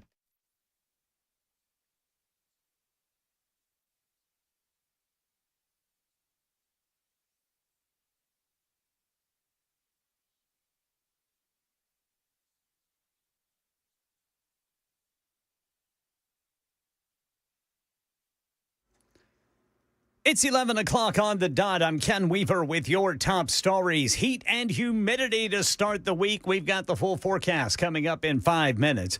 Right now in our nation's capital, President Trump has announced a weapons deal with NATO for Ukraine. And the president says we'll be sending some Patriot systems to Ukraine in its fight against Russia. The president also threatening severe tariffs on Russia if there's no deal to end the war within 50 days. Trump welcoming NATO Secretary General Mark Rutte to the White House today. Right now in Middle Tennessee, the Rutherford County Sheriff's Office is asking for drivers who were on I-24 on Saturday morning from 840 up to Bell Road to share dash cam videos. They're trying to identify the killer of a 22-year-old man who was shot to death while driving on the interstate in Smyrna. Family members say Noah Taylor was on his way to work when it happened. The family's offering a $2,000 reward. Crime Stoppers offering a reward up to $1,000 for information leading to the arrest and prosecution of the suspect responsible. Anyone with information on what happened is asked to call the Rutherford County Sheriff's Office at 615-904-3052. And a search is underway for the cause of a deadly fire in Fall River, Massachusetts. Here's Jim Ryan. An emotional Fall River Fire Chief Jeffrey Bacon broke the news to families whose loved ones lived at the Gabriel House Assisted Living Facility. I'm prepared to tell you this morning that 9 people lost their lives in this building last night. Dozens of lives were saved, but Bacon feels responsible for those lost. Anytime that any life is lost, this is a tragedy in our minds. It's a failure of our job. 30 people were hurt, including 5 Fall River firefighters. Jim Ryan, ABC News. A church community in Lexington, Kentucky mourning today after police say a gunman opened fire on members of the congregation and killed 2 of them. Police say the gunman shot a Kentucky police state trooper during a traffic stop, then stole a car and drove to Richmond Road Baptist Church. ABC's Aaron Katursky says the suspect may have had connections to the people who were shot. According to police, we're told the suspect had a history of mental health problems, had anger issues and drug use, and he had access to a gun that he used to shoot 4 people here at this church. Police shot and killed the suspect. The state troopers recovering at the hospital. The 4 private astronauts who took a ride aboard a SpaceX Dragon capsule to the International Space Station last month are now on their way home. And we just got confirmation that undock sequence has been sent, and the umbilicals are now retracting. Yeah, the Axiom 4 mission includes American Peggy Whitson and astronauts from India, Hungary, and Poland. That's the latest news. Weather's next. I'm Ken Weaver, WTN News.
It's 11:06 on Super Talk 99.7 WTN. My name is Chris Hand. The show is brought to you by Better Water LLC, water filtration systems, water softeners, betterwater.com. You can listen to us anywhere. iHeartRadio, tune in the FM dial. You can watch the show, Super Talk TV. We're up live on Rumble, YouTube, Facebook, Twitter, Twitch. There's no reason to not be listening or watching Super Talk 99.7 WTN all day long. We appreciate you however you're watching or listening. Hit like, hit subscribe, hit share, do all the things. Help us get some good digital clout.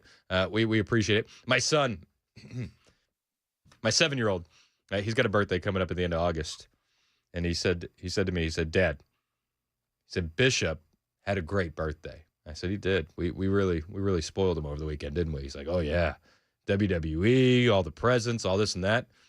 And I said, yeah, man, it's been really fun. He said, Dad, we're really going to need some more likes and subscribes if my birthday is going to be good. I said, I know. It's really all on the audience at this point, Brooks. And he said, I know, Dad. I know. So it's up to you. Do you want my other son to have a good birthday or not? Hit like and subscribe. we appreciate you doing so. I have no problem disappointing him and blaming you. I'm just going to let you know that. I'm just kidding. He's going to I'll make sure he has a good birthday, even if you don't step up. But seriously, hit like and subscribe. All right, so Donald Trump, a lot of the heat coming down on him when it comes to the Epstein files, and we've talked about that ad nauseum.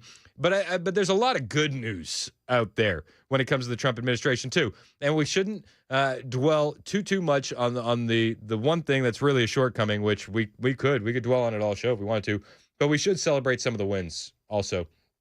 This government is putting up a lot of wins. As much as I can say that they handled the Epstein stuff wrong, there's a lot of handling things right. And we are in a better position today with Donald J. Trump as our president than we have been in quite some time. And there's no debating that. There's none. From a foreign policy standpoint, from an economic standpoint, from an immigration standpoint, Donald Trump is racking up major wins. Plain and simple. And I support the man, and I'm here for it. The U.S. Treasury, though, this one's wild, shockingly runs a surplus in June 2025 per CNBC.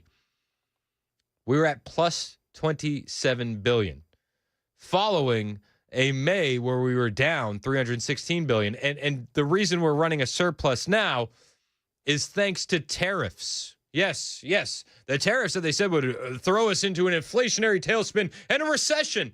Still waiting. It's working!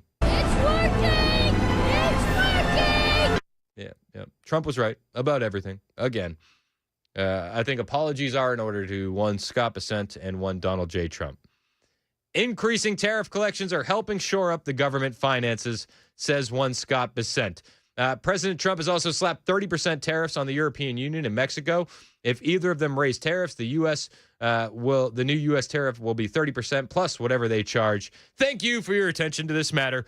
Tariffs are coming, and you got to get used to it. And in the meantime, we're still not seeing that inflation, yet we're still not seeing inflation rates drop. And you can only look at Jerome Powell and the Fed and be like, dude, what are you doing? Now, there's a chance that Jerome Powell is going to be out, and there's a chance that he's going to resign, and it's because there's an absolute scandal brewing at the Fed, and it's because of a construction project that they've been working on. A little construction project, and it could cost Jerome Powell his job. The chairman of the board of Fannie Mae and Freddie Mac, William Pulte, has said that he's encouraged by reports that Jerome Powell is considering resigning. This comes as there has been pressure from the Trump administration for Powell to step down from his position. The Post-Millennial has a story. In a press release from U.S. Federal Housing, William Pulte said, I'm encouraged by reports that Jerome Powell is considering resigning. I think this will be the right decision for America, and the economy will boom. Now, why is he going to resign? Well, let me explain it to you. There's reports that Trump called for a probe into Powell over a $2.5 billion upgrade to the Federal Reserve's headquarters. Yep. $2.5 billion upgrade to the Fed Reserve. The support from Trump for the probe comes after Pulte called for an investigation into Powell's testimony last month in front of the Senate Banking Committee, per the New York Post. Despite the pressure Trump has put on Powell, He has said that he does not plan to fire the chair of the central bank, saying, I think he's doing a terrible job. I think we should be 3 points lower in interest rates. He's costing our country a lot of money, Trump added in a statement to reporters before he left to head to Texas with the First Lady. But the scandal is brewing, and our National Economic Council Director, Kevin Hassett, was talking about that scandal, and he says there's a lot of things that he could answer for here, Jerome Powell. It's a $700 million cost overrun on their construction project currently at the Federal Reserve. This is the most expensive project in D.C. history, $2.5 billion with a $700 billion cost overrun. To put that in perspective, the cost overrun for this Federal Reserve project is about the same size as the second biggest building overhaul in American history, which was the FBI building. And so the Fed has a lot to answer for. And the bottom line is that there's a key statutory problem. In 1913, when we founded the Fed, the U.S. was under a gold standard. So it was never envisioned by the people that voted for the construction of the Fed that we currently see, that the Fed could print money and toss it around willy-nilly because they had to have the gold to do what they're doing. And they're unbounded right now. They're unbounded right. I know my bring back the gold standard bros their jimmies are a bit rustled by those comments. Makes sense. Said, they used to be able to do this because they had the gold to back it up. Now they just print fiat currency into oblivion, and it weakens our dollar. All the boys that are and the Reserve and the Fed. Ooh. You ever see the meme where the guy's like leaning out from behind the tree and he's rubbing his hands together? That's what the and the Fed boys are doing right now when they hear Kevin Hassett talking like that. Ooh. $700 million overrun on a $2.5 billion project. So let's math out the math. That's $3.2 billion. $3.2 billion to renovate the offices at the Federal Reserve. Let me put this into another bit of perspective for you. You could have built 3 Dallas Cowboy stadiums from scratch for that kind of money. 3 of them. 3. Whew. I mean, it's getting spicy over there. And Trump doesn't like Jerome Powell, but this is a scandal that's brewing. They're behind schedule and over budget. Donald Trump was asked about this yesterday, and Trump doesn't hold back. He never holds back. He has no problem bashing Jerome Powell for his terrible decision-making. I think if Jerome Powell stepped down, it would be a great thing. I don't know that he's going to, but he should. Jerome Powell's been very bad for our country. We should have the lowest interest rate on earth, and we don't. He just refuses to do it, and yet he's spending $2.5 billion rebuilding the Fed, the Federal Reserve building. And I don't know what he knows about building, but you talk about cost overrun. So, spoiler alert, it's nothing. He knows nothing about building. You talk about cost overrun, $700 million overrun. Behind schedule, over budget. How did he get in? Nobody knows. He got this approved, and he started the work during the Biden administration.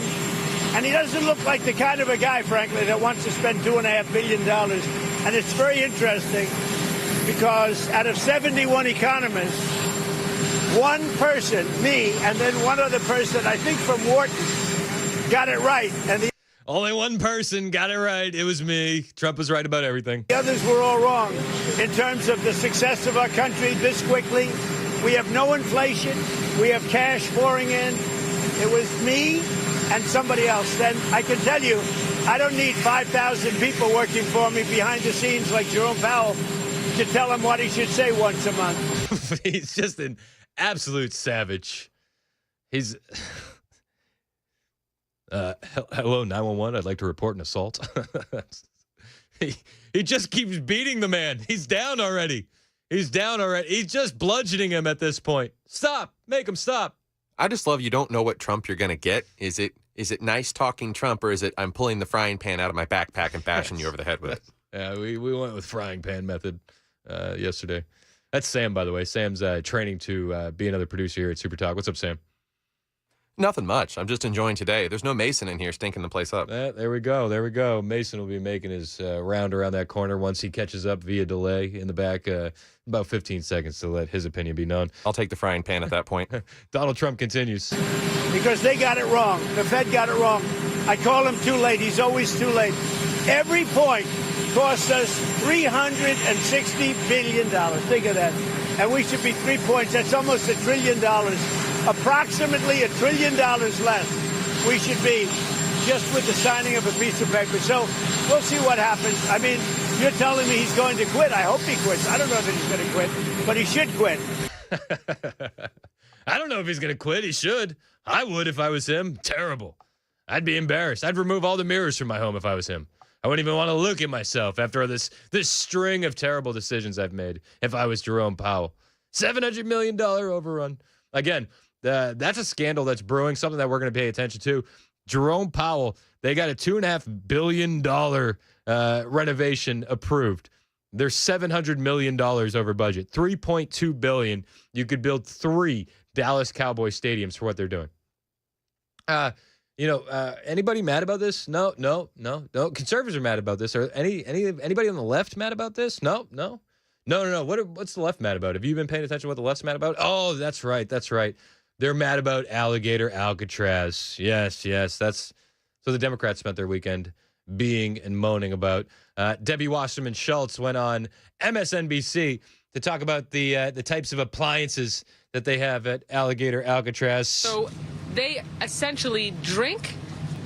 They get their drinking water and they brush their teeth, where they poop in the same unit.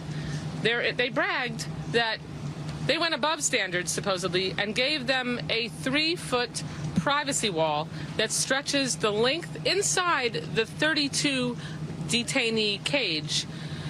A 3-foot privacy wall. So while the Federal Reserve won't lower interest rates, and they're $700 million over their $2.5 billion budget, Debbie Wasserman Schultz, she's upset about where illegal aliens are pooping. Got it. Listen, it's pressing. It's very important.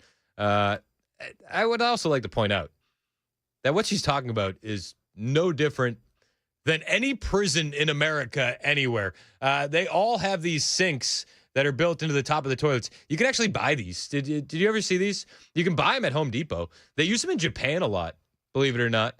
It's more efficient where you get the little sink right there in the top of your toilet.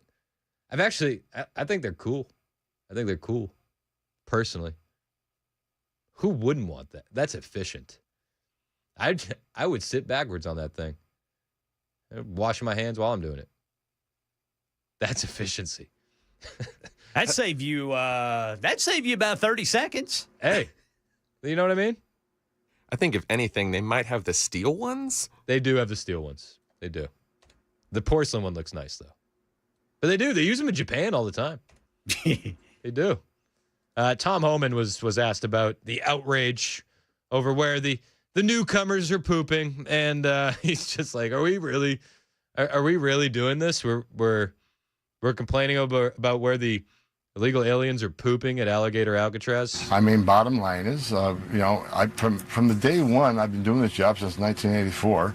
Detainees complain about the conditions of detention, and I've said this many times. You can simply go to ICE.gov and look at the detention standards ICE has. They have the highest detention standards in the industry. But these same congressmen are complaining about alligator Alcatraz. You didn't see them complaining about, under the Biden administration, people being held in a Border Patrol parking lot surrounded by a fence in the sweltering heat. Not a word. You didn't hear a word about 500,000 children being trafficked in the country and them not being able to locate 300,000. President Trump, this administration, is finding thousands of those children. So, they have a lot of anger under President Trump on how we're doing business, and they ignored 4 years of open borders, historic migrant death, historic Americans dying from fentanyl, historic numbers of women and children being sex trafficked, historic number of people on terrorist watch lists coming across the border. Silence, because they're complicit because they didn't take the administration on and ask them to secure the border. At which point, Dana Bash interrupted Tom Homan and said, Sir, this is CNN, and if our audience could understand rational arguments, they'd be very upset right now. But Tom Homan is absolutely right, and we'll talk a little bit more about immigration on the way. It is 11:21 on Super Talk 99.7 WTN.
President Trump is sending more weapons to NATO for Ukraine, and he's threatening Russia with severe tariffs if there is no deal for an end to the war within 50 days. We've got this story and more at 11:30 on Super Talk 99.7 WTN. That's Ken Weaver in the newsroom. My name's Chris Hand. It's 11:25, Super Talk 99.7 WTN. Show's brought to you by our friends at Better Water LLC. Water filtration systems, water softeners, betterwater.com. If I had $1 for every person that texted in and said, at least they're pooping in toilets in Alligator Alcatraz and not on the streets like in California, I'd have $47. I'd have about 47 bucks. To be perfectly honest with you guys. Everybody's saying that. Tony texted in and he said, wow, Schultz is concerned about open showers and toilets. Ask a veteran how we showered and pooped. Yeah, that's a good point. That sounds like my 5th grade school. Yeah. Wait. You had sinks in the top of your toilets? No, we didn't have sinks on top of the toilets. They were separate from the toilets, but you're just sitting right out there in the wide open. Just sitting there chilling? Yeah. There was always one kid that was always sitting, and he was willing to just talk to anybody who came in. Wait. So there was no doors on the toilets? No. They were just free floating. Yeah. I mean, you had a little wall, but it only came up to like your shoulder. Oh, that's not good. So you just I don't want to make eye there. contact with people. Yeah, man. I mean, yeah. So I don't want to hear anything about Alligator Alcatraz. Ken Weaver said, you think that's bad? Try growing up in Oklahoma. No, this was East Texas. Oh, jeez. Which in some ways was worse. That was one of them. Hey, I got a story here, and I was going to do this in the lightning round. Yeah. But I'm going to have to do it during the commercial break. Okay. So I'm going to play there's a video that I need to play during the commercial break exclusively on the YouTube stream because there's a lot of swearing that I can't edit out because I'm lazy. I'll be perfectly honest with you. I just didn't feel like editing it all out. And I want you to see the video for it too, because I saw this story and my initial reaction was, am I looking at a story that's like force-fed promo for Happy Gilmore 2? Okay. You might want to earmark this for Nincompoops in the news later, Ken. All right. Golfer beaten down and thrown into pond by NHL enforcer. Oh, yes. So there was a guy who was on the receiving end of a beating from a former pro hockey player in Canada last week. And now he's admitting that he was drunk and surly and is apologizing for causing the ruckus that led to the fight. So I can't play the fight on the air. Okay. I'll play that during the commercial break exclusively on the YouTube stream. All right. But I can play the apology on the air. And this is going to entice you to want to watch the fight because this guy got absolutely hammered by a former NHL enforcer. Not the kind of guy you'd want to start a fight with. Let's listen to the apology, all right? It's around the goal. I got it on. Yep, that's me. You're probably wondering how I ended up in this situation. Yep, that's me, guys. The guy that got dropped like a bucket of balls in a pond. Not my finest moment, I know.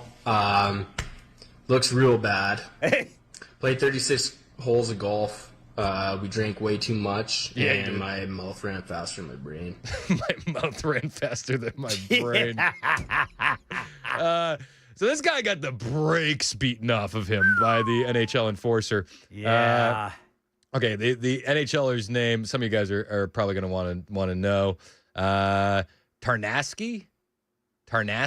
Sounds like a hockey player. He played 5 seasons in the NHL with the Lightning, the Predators, and the Panthers from 2005 to 2010. He just dropped this guy, and he threw him like a professional wrestler like 3 or 4 times. Somebody went back. All and put jokes a sign aside, up where it happened. guys, I'd like to apologize to all the folks on the course, anyone caught up in it, and anyone who had to deal with me that day. I lost my cool, and I've learned from it. Just one of those days where you should have kept the card on the path, you know?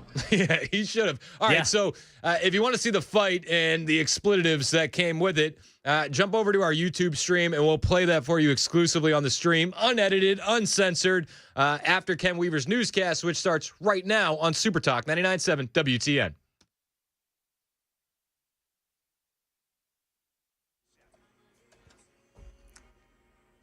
11:30 on the dot. I'm Ken Weaver with your top stories. Well, looky here. We're under a level 1 out of 5 risk of severe weather today in Middle Tennessee. Looks like everybody from Murfreesboro up to Gallatin to Franklin, Kentucky, and west from there under this level 1 out of 5 risk of severe weather today. So we'll keep an eye on that for you.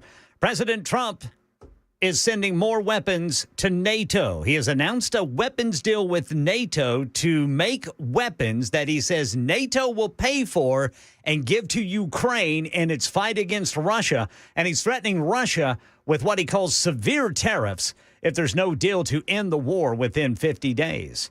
Right now in Middle Tennessee, a family is pleading for answers after their 22-year-old son was gunned down on I-24 over the weekend.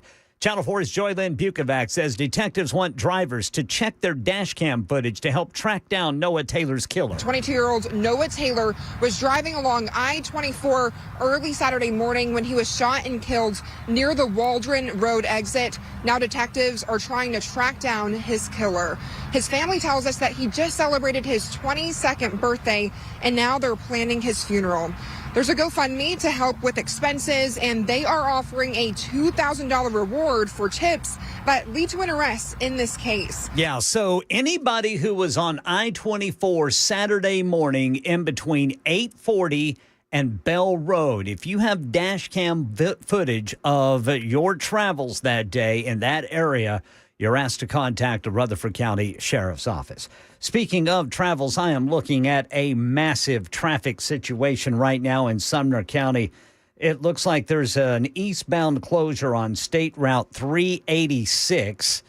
This is due to a crash, Vietnam Veterans Boulevard eastbound between Gallatin Pike and New Shackle Island Road. It looks like Veterans Boulevard eastbound is completely shut down there in Sumner County because of that crash. That's the latest news. Weather's next. I'm Ken Weaver, WTN News.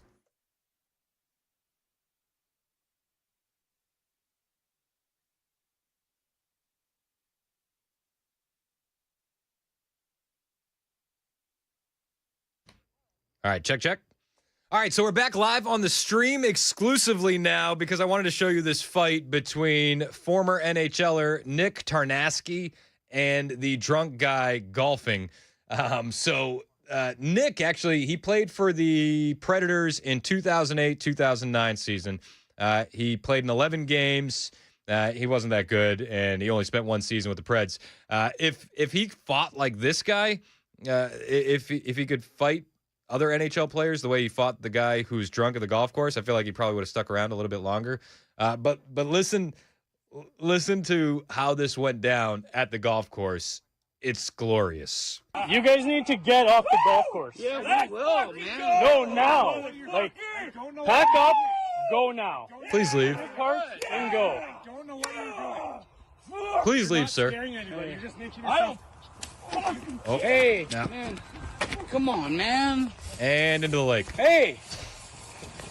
Off to a good start, buddy. I fucking told you! Man, leave him alone. You want another? You want one too? Came at me. Alone, man. I got it all on record. It gets worse. It gets way I got worse. it all on record. Ooh.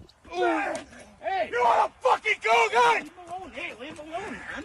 I wouldn't keep going back, you fucking moron. Bang! Bang! Come on, man. Bang! I'm not trying to get in there. Like, just fuck. Hold on. Enough! He gets back up. It's this next throw that's my favorite. Wait for it. Get out! This one right here. And bye-bye. Hey. Enough! Jesus. Hey. Get him the fuck out of here!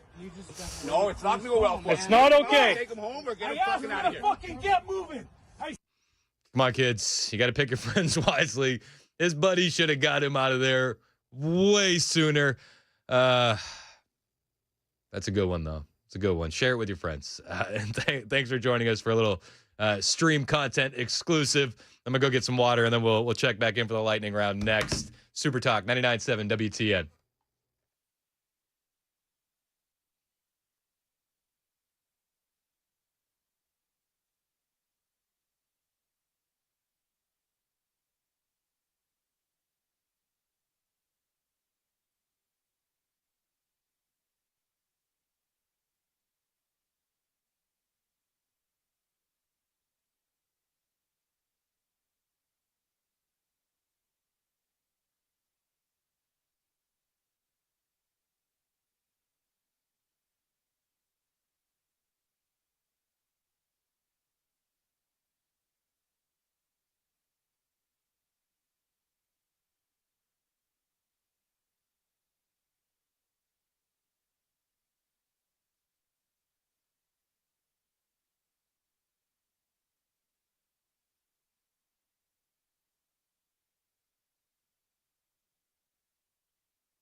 11:36, Super Talk 99.7 WTN. Show's brought to you by Better Water LLC. Water filtration systems, water softeners, betterwater.com. Shout out to everybody on the stream who got to see that stream exclusive fight between former NHLer Nick Tarnasky and the drunk guy on the golf course. Just another reason why you should be finding us on Rumble and YouTube and all those other places and hitting like and subscribe. Shout out to the YouTube chat. You got to do some exclusive content for the stream sometimes. And then we don't have to edit it. So it's fun. Hey, is that Jackson? That's Matt Murphy's producer, Jackson, in there, right? Tell Jackson I need to talk to him later on today. Because I got some tests I need to run with the new home studio. So we're gonna be Zooming later on, sometime this week in the afternoon. I got some stuff I need to check out. All right, hey, without further ado, you know what time it is. It's 11:37. Time for the lightning round. It's the lightning round with Chris Hand. They do. They clamor for it. We use the lightning round to run through all the last-minute stories that we haven't had a chance to get to, as well as give you an opportunity for your last-minute hot takes. Now, if you got a hot take on something we talked about, something we didn't talk about, 615-737-9986. 615-737-9986. Ladies and gentlemen, welcome into the lightning round. That's when you do the lightning. All right. Better late than never. Sam's training. He's training. So sometimes the lightning is a little delayed. He's getting his sea legs underneath him, all right? Don't worry. He'll be quick before we know it. Lightning, you know? See? Way quicker. Great job, Sam. Crushing it. Shout out to Sam. So I got some good stories for you in the lightning round. Here's my first story. A Kenyan, an American woman decided to move to Kenya, and then she realizes that they didn't want her in Kenya. She's a black lady, and they said if we were going to get Americans, we were hoping for white Americans. No, Kenya, no. Kenya, no. Having white Americans in their village. Now I done replaced them, and they are looking at me like, who, you? You that look like us? You're here to help us, to save us? What happened to the white people? Ooh, savages. What are we doing here? Oh no. You think that's bad? It gets worse. It gets so much worse for this nice black American lady. Not only did they say, we were really hoping for white Americans to come help us, but they also said, hey, by the way, you're childless and not even a real woman. Yikes. And you bald, you ain't got no hair, and you childless, so you really not a woman. In their culture and at that time, you're not a full woman if you don't have children. Oh, yikes. It's just another one of those stories where the grass is always greener on the other side, and then you get there and the other side said, we would really rather have white people. Yikes. That's harsh. That's real harsh. Got another story for you in the lightning round. This one comes to us from Kentucky. I don't know if you saw this story happen yesterday, but it's pretty wild. There was a shooting at a church in Kentucky, and it started when an unhinged leftist lunatic started shooting at police near Bluegrass Airport. He opened fire on a trooper, then fled the area, according to Kentucky State Police. Andy Bashir has confirmed that 2 people were killed during the shooting. After he fled the airport, he went to a Baptist church near Lexington, Kentucky, where he continued shooting at people. 2 people have been died. Here's the original story. Kentucky State Police trooper was shot and a suspect killed during a police operation Sunday in Fayette County that ended at a Lexington church where multiple additional victims were found. The incident began at 11:36 near Bluegrass Airport, where the suspect allegedly opened fire on a trooper in the area and then fled the area, according to Kentucky State Police. Authorities say the suspect traveled to Richmond Road Baptist Church, where the situation escalated. Law enforcement from both Kentucky State Police and Lexington Police Department responded and secured the scene. The suspect has been pronounced dead. The number and condition of victims at the church has not been disclosed. That's from the original story. We do know that 2 individuals lost their lives. What the mainstream media won't tell you about this story, but what we're learning after the internet sleuths have done internet sleuthing, is that a lot of people saying this guy, he's been in and out of jail for years, recently got out. His mom wouldn't let him see his daughter, and people are saying that his daughter was his world, and that caused him to snap. But he was not a radical Islamist. But he was supposed to appear in court today for domestic abuse. He was a fighter, a gangster wannabe. They say he was in another cop shootout in 2014, on the run in some woods, and they locked down neighborhoods nearby trying to find him. His baby mother goes to the church that he shot up. She was supposed to be working in the kitchen. Not sure if they've released the name of the victims, but the younger lady, they say, resembles his ex-wife, so it could be her. A lot of speculation currently, but the story is just insane. If you know somebody that was involved, just pray for those people in Lexington that are dealing with this. It's really sad. Other individuals digging through his stuff and saying that he was a leftist, free Palestine lunatic. And then this photo of the shooter has been floating around online. In case you're watching on the stream, he's got all of his classic Palestinian garb on. He looks like he could be protesting at a local college before you know it. So that's that. It's sad, but that's the story we got for you in the lightning round. They've been covering it in the headlines here on Super Talk as well all day long. Got another story for you. This one happened at Student Action Summit over the weekend. This is just a fun example of police doing their job. There was an individual who's very upset the conservatives were in Tampa Bay over the weekend at Student Action Summit, and he stops his car to yell at the attendees. And you'll hear a familiar voice if you pay attention. If you're online chronically, like I am, you'll notice that one of the guys in this was Jonathan Cho, who's just a fantastic reporter. Covers a lot of the stuff in Seattle and in Portland when it comes to Antifa. But this guy gets out of his car and wants to fight the attendees. Show me, you soy boy. Look at this guy.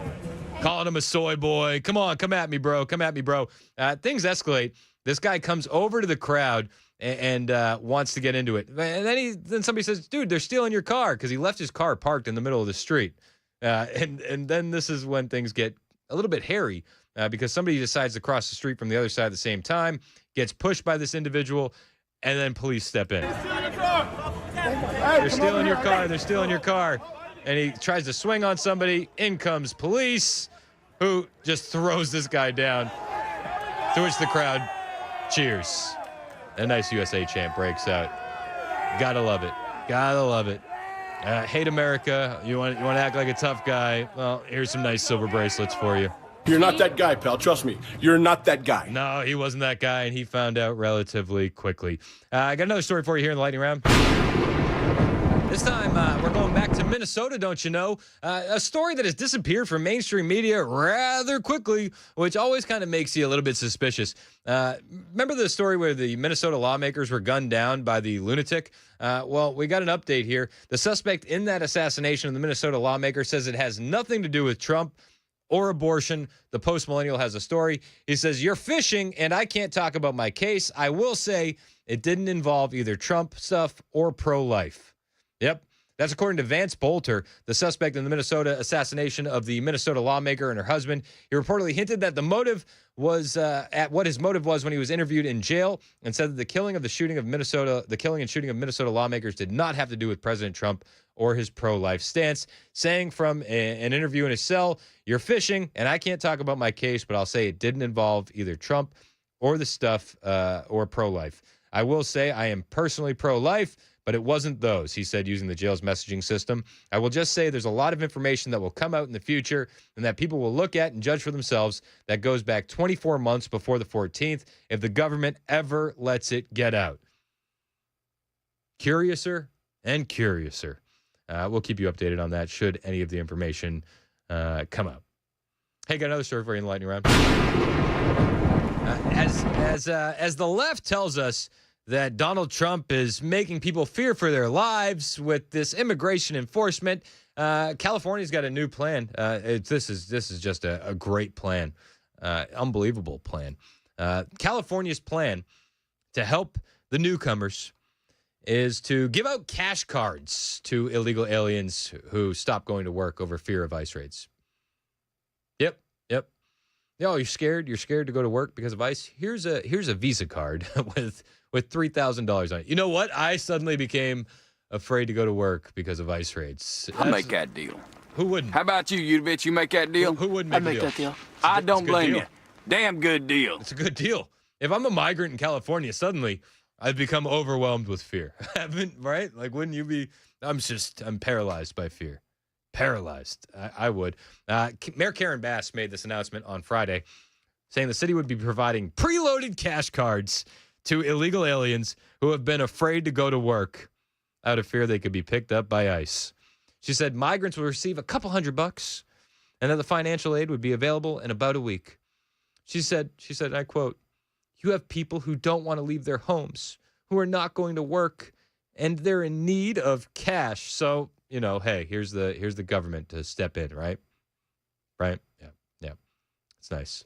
She didn't explain what qualifications would be for those who wish to receive cash cards. However, she did detail an alleged story about a mother struggling to provide basic needs after her husband, an illegal alien, was detained by ICE at work. I'm sorry. We're gonna see a lot of these stories where they try to emotionally manipulate you, and I'm just gonna say no. How about no? Choose not to be emotionally manipulated by your stories. If she's having a hard time, you know what she could do? She could go home. She could go back to her country of origin. The husband who got detained by ICE, that's where he's headed. So you could reunite with him, and everything will be well once again. You could do that, or you could complain, and then the government in California will give you free money. Which one do you think the migrants are going to choose? Yeah, exactly. And while the left defends these migrants, and they say, "Oh, they're so fearful. So we have to give them money. Can't work because they're so scared." What about the American citizens who are fearful in some of these neighborhoods who have been overrun by illegal aliens? I got another story for you here in the lightning round. 1,300 plus illegal aliens pinched in Houston. 30 plus of them were child predators. Yep. And if these illegal aliens, this kind of a rap sheet in California are afraid to go to work, well, they get cash cards to stay home with their criminal record. Isn't that nice? Breitbart has a story. Houston, Texas. Immigration and Enforcement Operations officers arrested nearly 1,400 criminals in the Houston area in June alone. Officials told Breitbart that these criminals include 32 child predators, 9 murderers, 1 illegal alien convicted of hijacking an airplane. It's no big deal. And 16 cartel and gang members. Sorry, I'm a little bit hung up on the one illegal alien who already had a conviction for hijacking an airplane. Remember when they told us terrorists weren't coming over the border? They're like, oh, well, there was that one illegal alien who had been previously convicted for hijacking an airplane. Terrorists would never hijack an airplane, right? Right. ICE enforcement and removal operations assigned to the Houston field office arrested 1,361 criminal aliens in June, according to information reviewed by Breitbart. Illegal aliens have been convicted of or were charged with criminal offenses after illegally entering the United States. 32 of these criminal aliens were convicted of sex crimes against children. 9 more convicted of homicide-related offenses. 16 were documented members of transnational gang or drug cartels. And one of the criminal aliens has a previous conviction for hijacking an airplane from Cuba to Key West, Florida. Yep. If those kids could read, they'd be very upset. They would be. I mean, we could dig through the sampling of arrests, but it would be like every other sampling of arrests we've ever dug through. They were all so similar. And the one thing that they all have in common is the left wants them to stay, and the left values them more than they value you. Make no mistake about it. It's 11:50 on the way. We're going to check in with Chad Benson, see what he's got coming up on the Chad Benson Show. A lot more Super Talk on the way. This is Super Talk 99.7 WTN.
President Trump announcing an arms deal with NATO to help Ukraine against Russia, and a family in Middle Tennessee pleading for answers after their 22-year-old son was gunned down on I-24 over the weekend.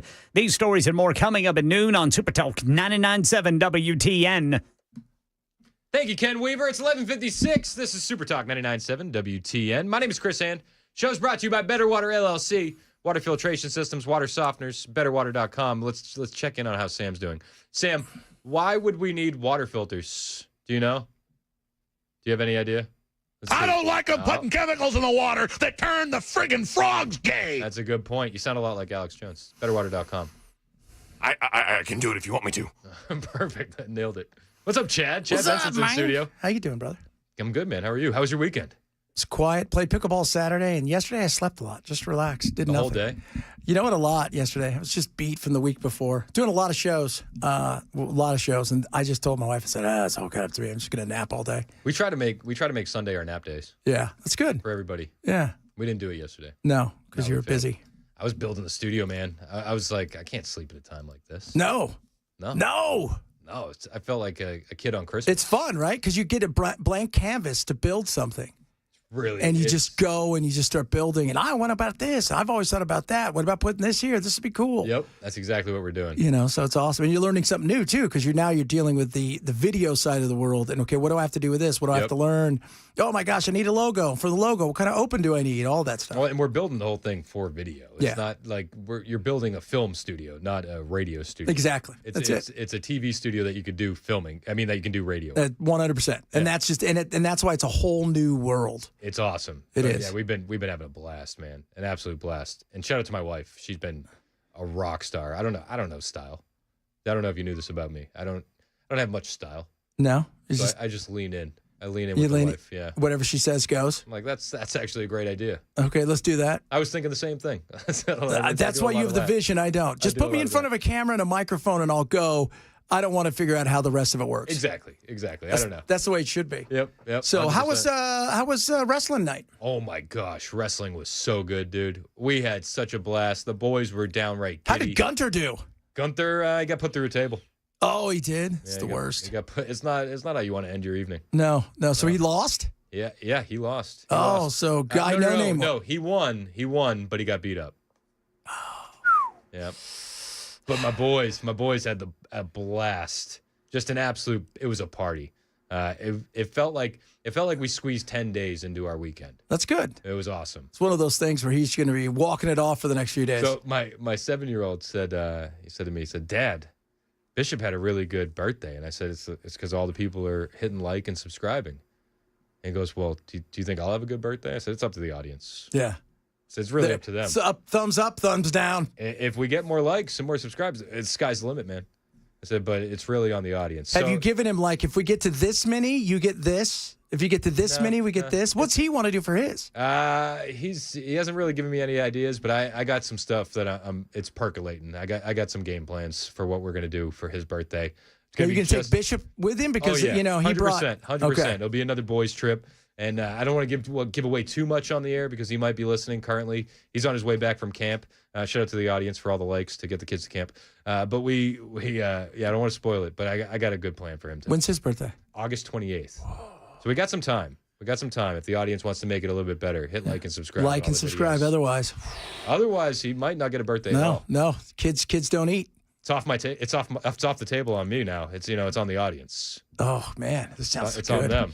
That's good. I like that. Could be great. Could not happen at all. Could be the worst birthday ever. He's like, this is why I don't like talk radio, because when I was younger, nobody would like and subscribe to my dad's stuff, so I didn't get a birthday.